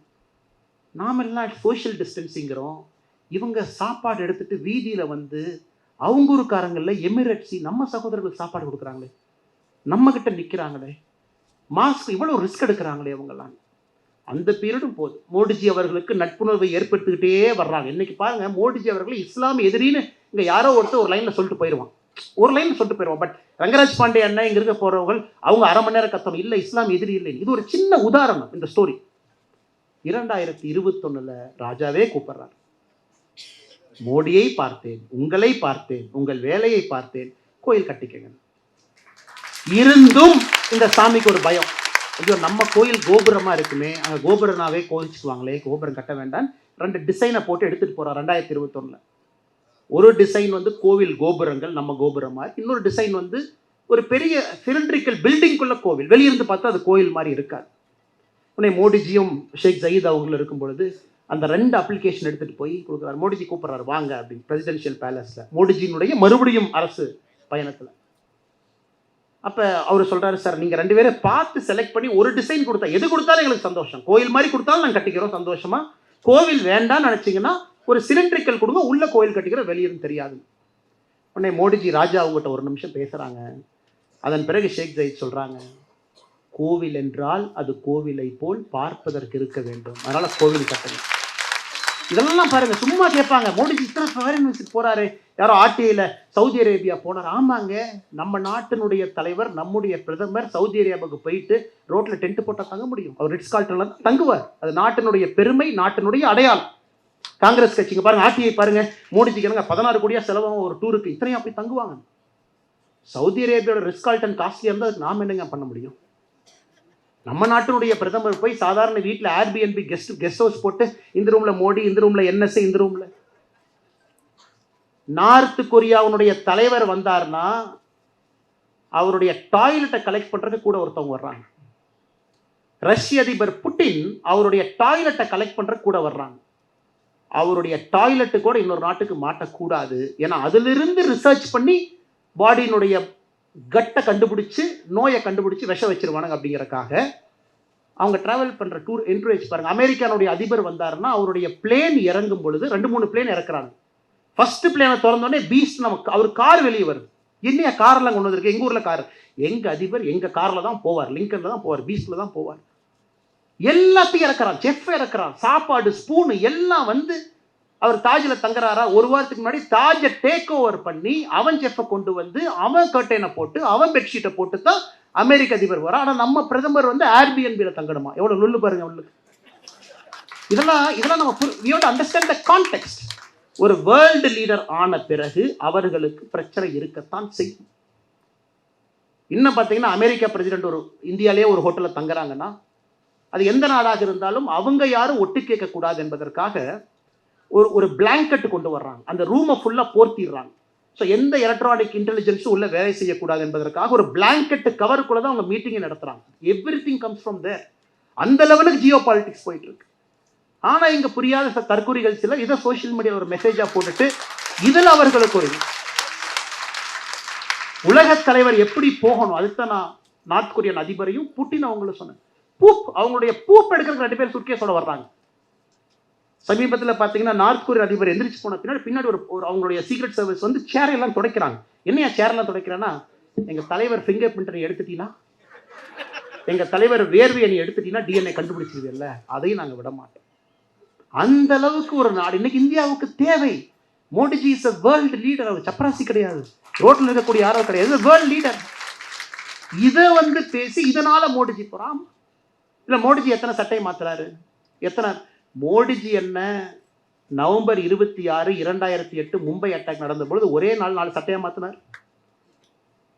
அன்னைக்கு இருந்த சிவராஜ் பட்டேல் அவங்க இந்தியாவுடைய உள்துறை அமைச்சராக இருந்தவங்க காலையில் ஒரு சட்டை, மத்தியானம் ஒரு சட்டை. நவம்பர் 26, 2008 மும்பை அட்டாக், அது பிரஸ் மீட் 4 கொடுத்திருப்பார். 4 சட்டை. இதெல்லாம் நடக்க ஒரு ஹிந்தி பட டைரக்டரும் இன்னொரு அரசியல்வாதி மகனும் தாஜுக்குள்ள போறாங்க. ஆப்ரேஷனே முடியல. எதுக்கே தாஜுக்கு போறீங்கன்னா, அடுத்து நடக்கக்கூடிய பட ஷூட்டிங்க்கு, டெரரிசம் ஷூட்டிங்க்கு செட்டு பார்க்க போறோம். நான் எதுவுமே மிகைப்படுத்தி சொல்லிங்க. அந்த நடிகர் இப்போ நடிச்சிட்டு இருக்காரு, நான் பேர் சொன்னா அது தவறா போயிடுறேன். அது ஒரு அரசியல் மேடை கிடையாது. இப்போ ஒரு பாப்புலர் ஆக்டர், பாப்புலர் டைரக்டர் 2 பேர் போறாங்க. ஆப்ரேஷனே முடியல. எல்லாம் தாஜை போய் கிரவுண்ட் ஃப்ளோர்ல சுத்தி பார்த்துட்டு இருக்காங்க. எதுக்குன்னு செட்டு போடுறக்கு ஒரு டெரர் போட்டோ. நாங்கள் இதை அப்படியே காட்சிப்படுத்தி எடுக்க போறோம். அன்னைக்கு இருக்கக்கூடிய இந்தியாவிற்கும் இன்னைக்கு இருக்கக்கூடிய இந்தியாவுக்கும் எந்த அளவுக்கு மாற்றம். இதுல மோடிஜி சட்டை போடுறாரு அப்படின்னு அது ரங்கராஜ் பாண்டியன் ரொம்ப அழகா சொன்னாங்க. இதை தாண்டி வேற இன்னும் கொஞ்சம் பெட்டரா எக்ஸ்பெக்ட் பண்றோம், வாங்க அப்படின்னு, இன்னும் கொஞ்சம் நல்லா பண்ணுங்க, இன்னும் கொஞ்சம் நல்லா நீங்க ட்ரை பண்ணுங்க அப்படின்னு. இதுலயே இன்னும் சுத்திட்டு இருக்கீங்களே, இதெல்லாம் தாண்டி வாங்க. அதனால அன்பு சொந்தங்களே, இது ஒரு சாதாரண ஒரு நிகழ்வு கிடையாது. உலகத் தலைவர்களுடைய வரிசையில முழுமையாக இன்னைக்கு கடந்த 2 நூற்றாண்டுகள்ல அவர்கள் எல்லாம் தாண்டி உயரத்தில் இருக்கக்கூடிய தலைவராக மோடி அவர்கள் வந்திருக்கிறாங்க. ஆனா இன்னும் ஒரு ஃபினிஷ் ஆகலைங்க. இதுல ஆச்சரியம் என்னன்னா, ஃபினிஷ் ஆகல. ஜேர்னி இஸ் நாட் எண்டடுங்க. இல்லை முடிஞ்சு போச்சு, நான் ரொம்ப டயர்ட் ஆகிட்டேன், எனக்கு ரொம்ப கஷ்டமாக போச்சு, இல்லை. இன்னைக்கும் என்னை கேட்டீங்கன்னா, this is only the beginning. Starbucks நிறுவனம் பார்த்தீங்கன்னா அதனுடைய தலைவர் கடிதத்தை எழுதுவார். ஒரு ஆண்டு ஷேர் ஹோல்டர் ரிப்போர்ட் எழுதுவார். அதில் லாஸ்ட்ல ஒரு லைன் இருக்கும், this is day 1 of our company பார். இன்னைக்கும் நாம முதல் நாள் இந்த நிறுவனத்தை ஆரம்பித்த மாதிரி தான் நாம நடத்தணும் அப்படின்பார். 11 ஆண்டுகள் ஒருத்தர் வேலை பார்த்து, இத்தனை ஆண்டுகள் முதலமைச்சராக இருந்து, 25 ஆண்டுகள் இவ்வளவு ஸ்ட்ரெஸ்ஃபுல்லான ப்ரொஃபஷன்ல இருந்து இன்னைக்கும் டே 1 மாதிரி அதே ஃப்ரெஷ்னஸ், அதே எனர்ஜி. இன்னைக்கு நிறைய அந்த மோடி ஸ்டோரி நிறைய பிரபலங்கள்லாம் போடுறாங்க. மோடி ஸ்டோரின்னு சொல்லிட்டு நிறைய போடுறாங்க. 2-3 பேர் போட்டதை பார்த்தேன். இந்த போட்டுன்னு பார்த்தீங்கன்னா, இந்த புதுசா இந்த இயர்ஃபோன்ஸ் எல்லாம் ஒரு இந்தியன் கம்பெனி இருக்கு, போட்டுன்னு. அமன் குப்தா CEO காலையில் எழுதியிருந்தார். எங்களெல்லாம் மோடிஜி டீம் பிரான்ஸுக்கு கூப்பிட்டாங்க, அங்கே பிஸ்னஸ் கவுன்சில் மீட்டிங் இருக்கு, வாங்க. நாங்களும் போனோம். பிரான்ஸ்லேயே காலையில் இறங்குனது 2 மணி 2 AM, 6 மணிலேருந்து வரிசையாக மீட்டிங். ஈஃபில் டவரில் நைட்டு 12 மணிக்கு வந்து ஃபயர் கிராக்கர் டிஸ்பிளே. அது வரைக்கும் அஃபீஷியல் என்கேஜ்மெண்ட். என்னால் முடியல. ஈஃபில் டவர்லேருந்து நேராக ரூமுக்கு வந்து தலைவலிக்குதுலான்னு ஒரு மாத்திரையை போட்டு படுத்து தூங்கிட்டு, காலையில் பொறுமையாக ஒரு 9 மணி நேரம் கழிச்சு செல்ஃபோனை பார்த்தா மோடிஜி துபாயில் இருக்காரு. அடுத்த நிகழ்ச்சி ஷேக்கோட கைக்கு ஷேக் பண்ணிட்டு இருக்காரு. அவர் கூட தான் நாங்களும் பின்னாடியே தான் போனோம். இத்தனைக்கு நிகழ்ச்சியில் பங்கேற்றதவங்க, நாங்களாம் கூட போகிற கெஸ்ட். இன்னைக்கு இந்த மாதிரி ஒருத்தர் எழுதியிருக்கிறாங்க அவருடைய தனிப்பட்ட அனுபவம் மோடிஜிட்ட. மோடி ஸ்டோரி அப்படிங்கிறது. சின்ன மனிதர், பெரிய மனிதர், அவரோட அரசியலில் பழகினவங்க, ஜனசங்கத்தில் இருந்தவங்க, பாரதிய ஜனதா கட்சியில் பயணம் செய்பவர்கள், எமர்ஜென்சி காலகட்டத்தில் இருந்தவங்க, ஸ்போர்ட்ஸ் ஸ்டார் விஸ்வநாதன் ஆனந்த் அவங்க இன்னைக்கு எழுதியிருக்காங்க. மோடிஜிக்கு செஸ் பிடிக்கும், உங்களுக்கு தெரியும். he was the former chess federation president of Gujarat, also cricket association தலைவராக இருந்தார். அப்போ ஒரு நாள் விஸ்வநாதன் ஆனந்த் அவர்கள் வர்றாங்க, பேசிட்டு இருக்காங்க. இன்னைக்கு அவர் எழுதின ஸ்டோரி. உடனே கேட்குறாரு, விஷயம் என்ன உங்களுக்கு பிடிக்கும் அப்படின்னு. எனக்கு குஜராத் தாலி சாப்பிடணும்னு ரொம்ப ஆசை, நான் வெஜிடேரியன் இல்லைங்களா, எனக்கு ரொம்ப பிடிக்கும் அப்படின்னு. ஓகே போகலாம் அப்படிங்கிறாரு. இல்லை உங்களுக்கு சிஎம் உங்களுக்கு வேலையெல்லாம் இருக்குமே. அதெல்லாம் ஒன்றும் பிரச்சனை இல்லை, வாங்க போய் 2 சாப்பிடுவோன்னு சொல்லிட்டு நேராக குஜராத் கவர்மெண்ட் கெஸ்ட் ஹவுஸுக்கு கூட்டிகிட்டு போகிறார் விஸ்வநாதன் ஆனந்த். அங்கே போவதற்கு முன்பாகவே ஸ்பெஷல் தாலி ரெடியாக இருக்குது. இன்னைக்கு விஸ்வநாதன் ஆனந்த் அவங்க எழுதியிருக்கிறாங்க. இன்னைக்கு எனக்கு ஆச்சரியம், இந்த மனுஷன் எப்படியோ கண்டுபிடிச்சிட்டார். ஏன்னா 2-3 பேருக்கு நான் கேட்டுக்கிட்டு இருந்தேன், மத்தியானம் லஞ்சுக்கு இன்னைக்கு ஸ்பெஷல் தாலி போகணும், மோடிஜி மீட்டிங் முடிச்சோடனே ஸ்பெஷல் தாலி போகணும்.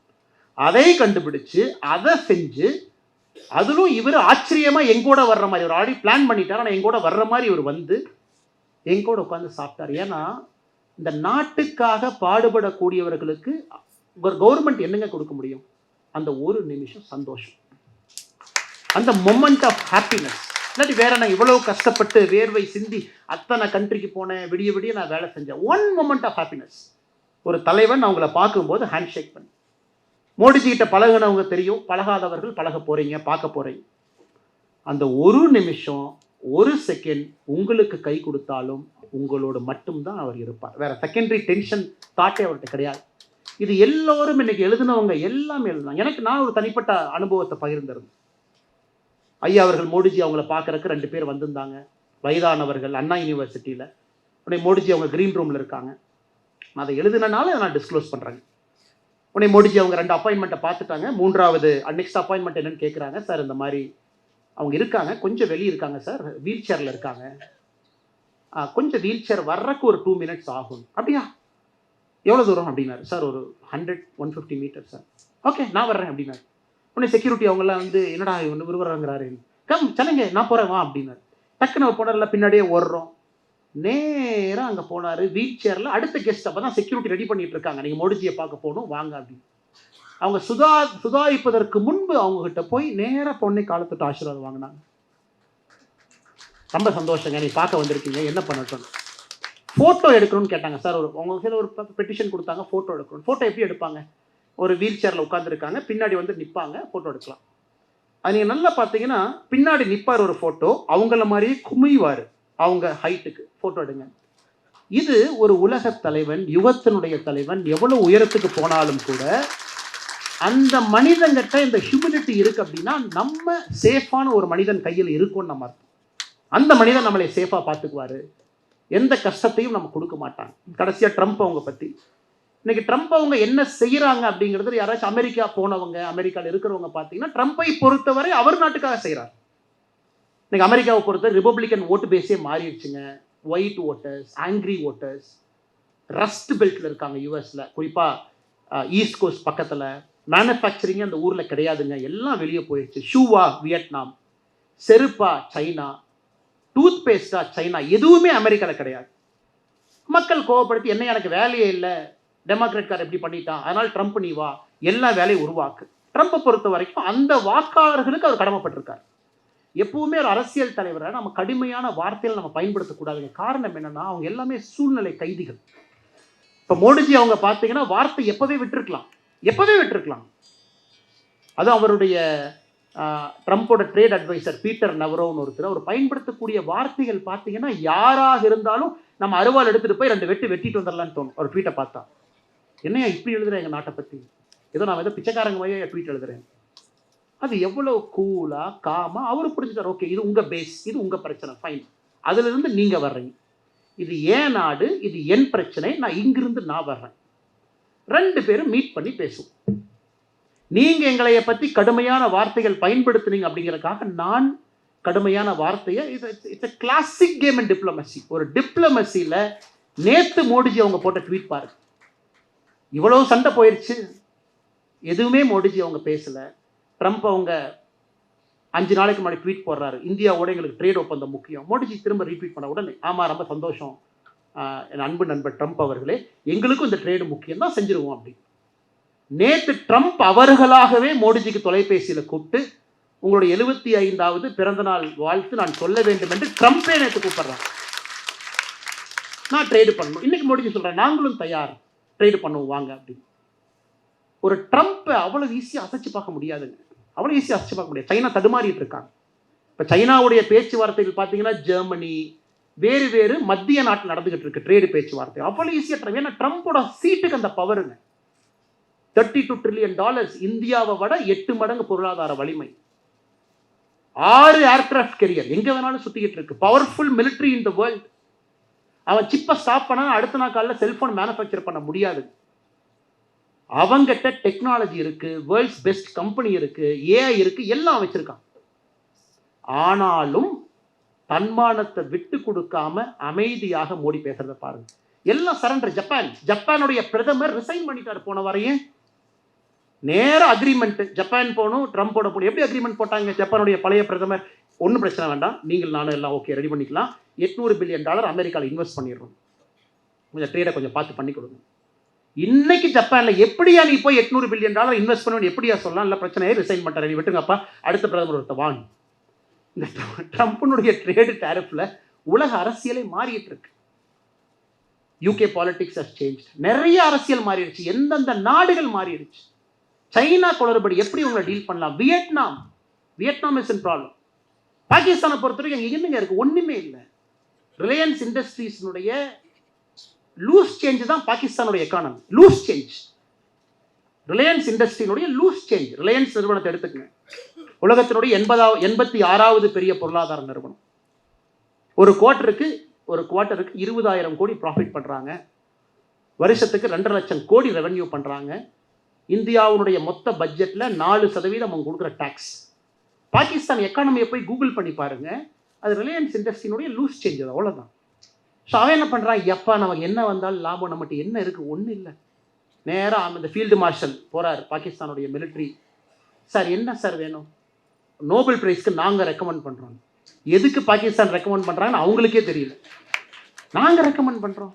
அடுத்து பாகிஸ்தானுடைய பிரைம் மினிஸ்டர் அவரு போகிறார்.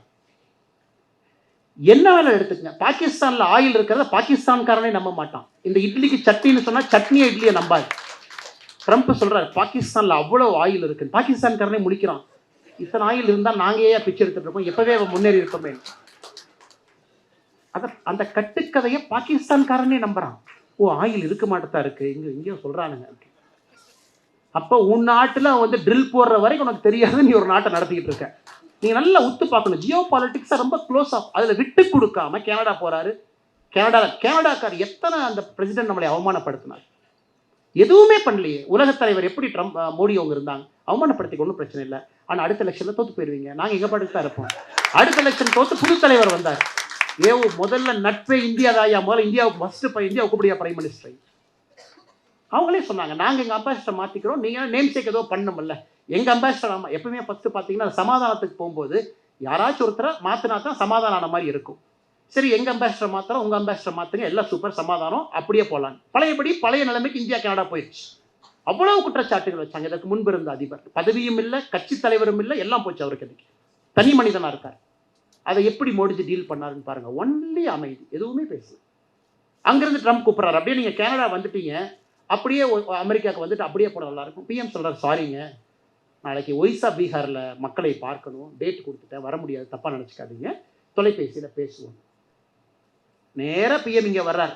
இந்தியாவில் சொல்கிறார்ல ட்ரம்ப்பை பார்த்துருக்கணும், பட் உங்களை பார்க்க வேண்டும் என்பதற்காக வந்து அது எவ்வளோ ஹிண்ட் கொடுக்குறார். விவசாயிகளுக்கு எதுவும் நடக்க விட மாட்டேன். இன்னைக்கு நம்ம நல்லா புரிஞ்சுக்கணுங்க, ஏன் நம்ம நிற்கிறோங்க, ஏன் நம்ம எதிர்த்து நிற்கிறோம்? 2 விஷயங்களுக்காக. அமெரிக்காவுடைய விவசாய பொருள் உள்ள வர ஆரம்பிச்சதுன்னா மார்க்கெட்டில் காம்படிஷன் இல்லைங்க. இன்னைக்கு நீங்கள் விவசாயத்தை பற்றி டேட்டா பாருங்க. 2013-14 நம்முடைய விவசாயம் எக்ஸ்போர்ட் பாருங்க 22 பில்லியன். 2024-25 53 பில்லியன், 134% வளர்ந்திருக்கும். 2047 அக்ரி செக்டர் பொறுத்த வரைக்கும் 3.1 ட்ரில்லியன். அமெரிக்காவுக்கும் தெரியும். இப்பத்தாயா இந்தியா வாமப் ஆயிருக்கிறாங்க விவசாயத்தில். இப்பத்தான் அவங்க வாமப் ஆகி 3rd கியரை போட்டிருக்கிறாங்க. இத்தனை நாள் அவங்க 0 கியரில் ஓட்டிட்டு இருந்தாங்க. அதுக்கு 11 வருஷமா மோடிஜி ரெடி பண்றாரு. மண்வள அடையாள அட்டை ரைட், உங்களுக்கெல்லாம் இன்சூரன்ஸ் ரைட், ஆர்கானிக் ஃபார்மிங், உலகம் ஃபியூச்சரில் ஆர்கானிக் ஃபார்மிங் தான் இப்போவே தயார் பண்ணுறாரு. Sikkim 100% organic farming. இன்னைக்கு இந்தியாவே ஆர்கானிக் ஃபார்மிங் ரெடி பண்ணிட்டு இருக்காரு.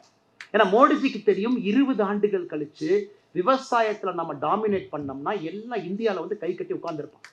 2047 விவசாயத்துக்கு ரெடி பண்ணிட்டு இருக்காரு. அது அமெரிக்காவுக்கும் தெரியும். சிஏஏன்னு சும்மா லட்டு சாப்பிட்டாங்க இருக்கிறாங்க. அவர்களுக்கு தெரியும் டிஸ்டர்ப் பண்ணு.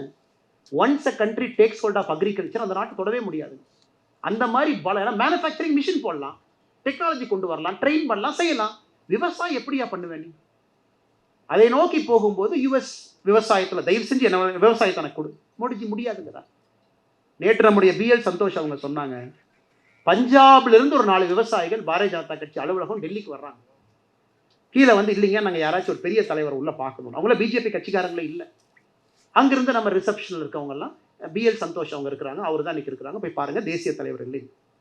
சரி பிஎல் சந்தோஷ் அவருக்கு ஆச்சுன்னா பஞ்சாப்லேருந்து 4 விவசாயிகள் நம்மளே பார்க்கணும், கட்சிக்காரர் இல்லை ஆனால் வந்து பார்க்கணுங்கிறாங்களே. நேற்று சொன்னாருங்க பிஜேபி மீட்டிங், 4 பேரும் பிஎல் சந்தோஷ்ஜி அவங்க ரூமுக்கு வர்றாங்க.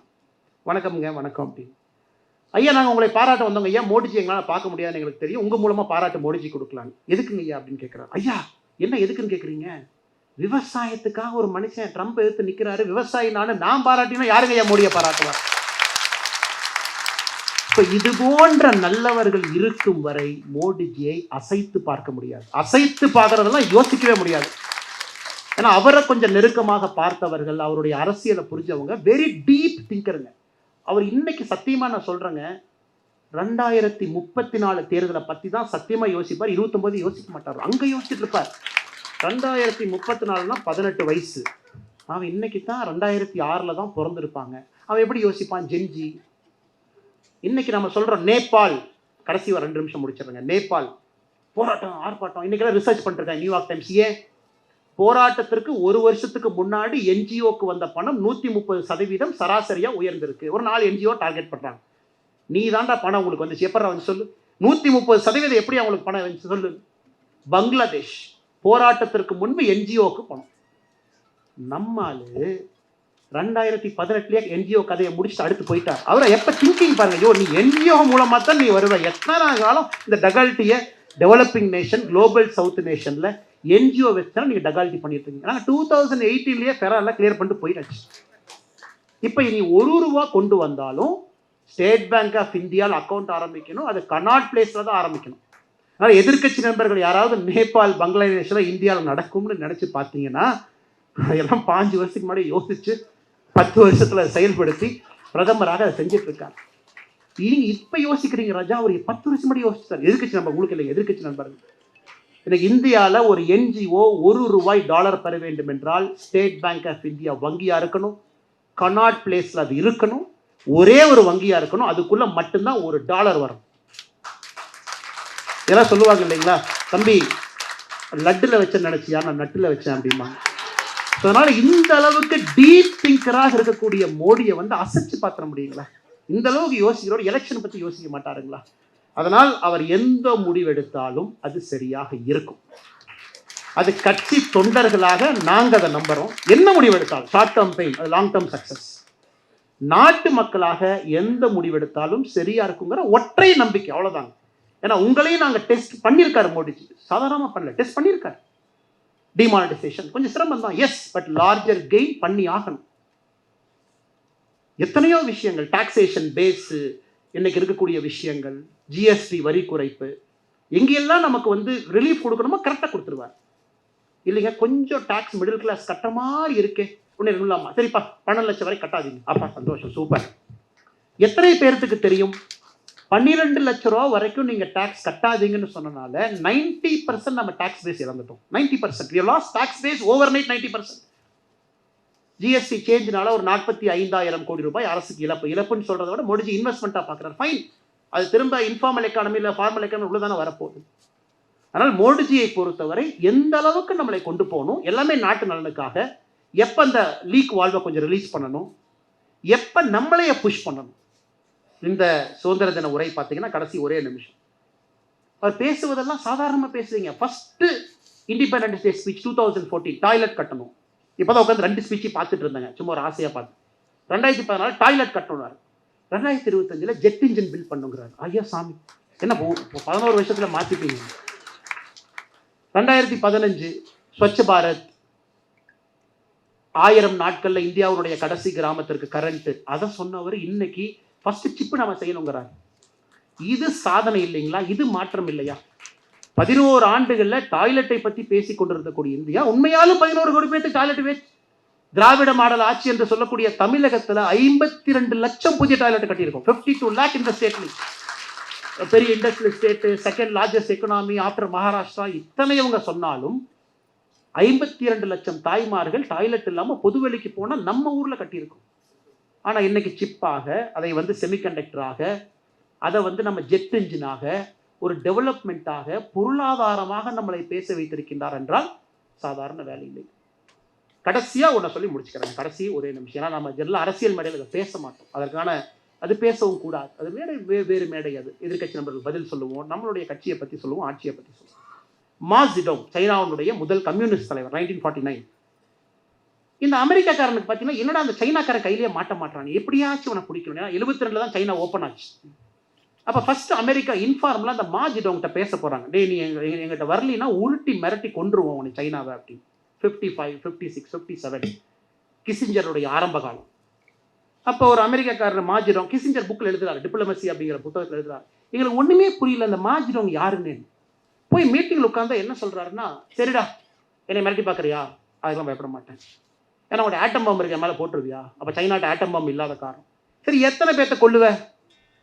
உடனே அமெரிக்கன் டிப்ளமேட்ஸ் பார்க்குறாங்க, என்ன இப்படிலாம் பேசுகிறாரு. சரி நீ ஆட்டம் பாம்பு போட்டு ஒரு 100 மில்லியனை கொல்லுவியா, சைனாக்காரன் 100 மில்லியனை கொன்றுவியா நீ. சைனாவுடைய தலைவர் அமெரிக்கன் நெகோசியேட்டர்கிட்ட பேசுகிறார், இன்ஃபார்மல், இப்போ டாக்குமெண்டட். நீ 100 மில்லியன்னா 10 கோடி பேர்த்த கொல்லுவியா, சரி வச்சுக்க.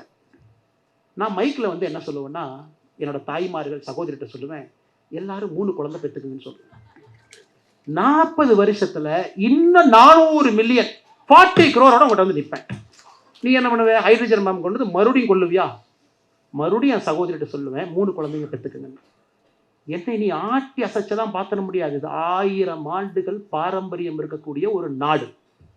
அதனால் நீ பவர் இருக்க, இன்னைக்கு நான் ஏழை நாடாக இருக்கலாம், நீ வந்து மிரட்டி பார்த்து என்கிட்ட வேலை பார்க்கலாம் நீ நினைச்சின்னா, மாஜிடோம் இருக்கும் வரை கம்யூனிஸ்ட் நான் விட மாட்டேங்கிறார். அதை கிசிஞ்சர் மிக அற்புதமாக எழுதுறார். இந்த மாதிரி தலைவர்கள்ட்ட போய் நாங்கள் தலையை போய் இடிச்சு நாங்கள் பண்ண பஞ்சாயத்து இருக்கேன். அவர்கிட்ட பேசி பேசி 56 பேசி 72 தான் கதவை திறந்து வா 2000 டிப்ளமேட் வச்சுக்கலான்னு சொன்னார். ஸோ சில தலைவர்கள் அந்த மாதிரி தலைவர்கள். மாஜிடோங் அவர்கள் இறந்த பிறகு இன்னைக்கு தான் அமெரிக்கா அதை ரிலீஸே பண்ணுற டாக்குமெண்ட், அதை கிசிஞ்சர் அவருடைய புத்தகத்தில் அந்த கான்வர்சேஷனில் எழுதுறார். அதனால் மோடிஜி அவர்கள் இந்த மாதிரி 1000 செஞ்சிருப்பாரு, நமக்கு இன்னைக்கு தெரியாது, 20 ஆண்டுகள் கழிச்சு தெரியும். அன்னைக்கு அடுத்த தலைமுறை அவர் இன்னும் வேறு விதத்தில் கொண்டாடும். இன்னைக்கு நம்ம ஒரு பார்வை தான் பேசுறோம். இன்னும் ஒரு மிகப்பெரிய பார்வை வெளியே இருக்கும், சீக்கிரட்டாக இருக்கும், கிளாசிஃபைடாக இருக்கும், நமக்கு தெரியாது. அன்னைக்கு பார்க்கும் பொழுது சரித்திரம் இன்னும் சிறப்பாக, இன்னும் விஸ்தாரமாக, இன்னும் பிரம்மாண்டமாக மோடி அவர்களை பற்றி எழுதும், பாரதத்தை பற்றி எழுதும். அந்த காலத்தில் யோகபுருஷனுடைய வாழ்க்கையில் நாம் எல்லோரும் சேர்ந்து வாழ்ந்து கொண்டிருக்கின்றோம். நல்ல மனிதர்களாக, நல்ல குடிமக்களாக நாமும் நம்மளால் முடிஞ்சதெல்லாம் செய்வோம். இதில் சில பேர் குழந்தைங்க இருப்பீங்க, நானும் மோடி மாதிரி வரணும், அந்த குவாலிட்டிஸை தயவு செஞ்சு கற்றுக்குங்க. அண்ணன் சொன்னார், அரசியலில் இன்டெகிரிட்டி, கர்ம வீரர் காமராஜர் ஐயா மாதிரி சில நபர்களுக்கு மட்டும்தான் இருக்குது, மோடி அவர்களுக்கு இருக்குது. குழந்தைங்களுக்கு சொல்லிக் கொடுங்க, பப்ளிக் சர்வீஸ் டேஸ்ட்டை கொஞ்சம் கொடுங்க. அதெல்லாம் நாம் பாடமாக எடுத்துக்கொள்ள வேண்டும். காரணம், ஒரு யுக புருஷனுக்கு பிறகு அடுத்து வரக்கூடிய தலைவர்கள் இத்தனை காலமாக உலக அரசியலை பார்க்கும் பொழுது அது தடுமாற்றம் தான். ஆனால் எனக்கு நம்பிக்கை இருக்கிறது, மோடி அவர்கள் பாரதிய ஜனதா கட்சியில் நெக்ஸ்ட் லெவல் டேலண்ட் லீடர்ஷிப், இது வெரி இம்பார்ட்டன்ட். ஒரு பொலிட்டிக்கல் லீடர் அவங்க மட்டும் அப்படியே ஜெயிச்சுட்டு சூப்பர் அப்படின்னு கை காட்டிட்டு போயிட்டு அடுத்து நீங்கள் சக்ஸஸரை ரெடி பண்ணல அப்படின்னா பெரிய தவறாக போய்விடும். இப்படிதான் பல நாடுகள் கீழே விழுந்திருக்கு. என்னை பொறுத்தவரை Modiji's greatest achievement will be, அவர் சக்ஸஸரை அவரை விட பெட்டராக இருக்க வேண்டும் என்று இப்பவே உருவாக்க ஆரம்பிச்சிருப்பார். அது மோடிஜியினுடைய சிந்தனை. அது நாம் நாட்டு மக்கள் பொறுத்தவரை தைரியமாக சந்தோஷமாக இருக்கலாம். we have a good leadership pipeline. நான் நாட்டை எடுத்து செல்வதற்காக சாயங்கால நேரத்தில் இனிமையான மாலை பொழுதுல மிகச் சிறப்பான இந்த விழாவிற்கு வந்திருக்கக்கூடிய எல்லா அன்பு பொதுமக்களுக்கும் பத்திரிகை நண்பர்களுக்கும் மறுபடியும் என்னுடைய வணக்கத்தை தெரிவித்துக் கொள்கின்றேன். நன்றி, வணக்கம். பாரத் மாதா.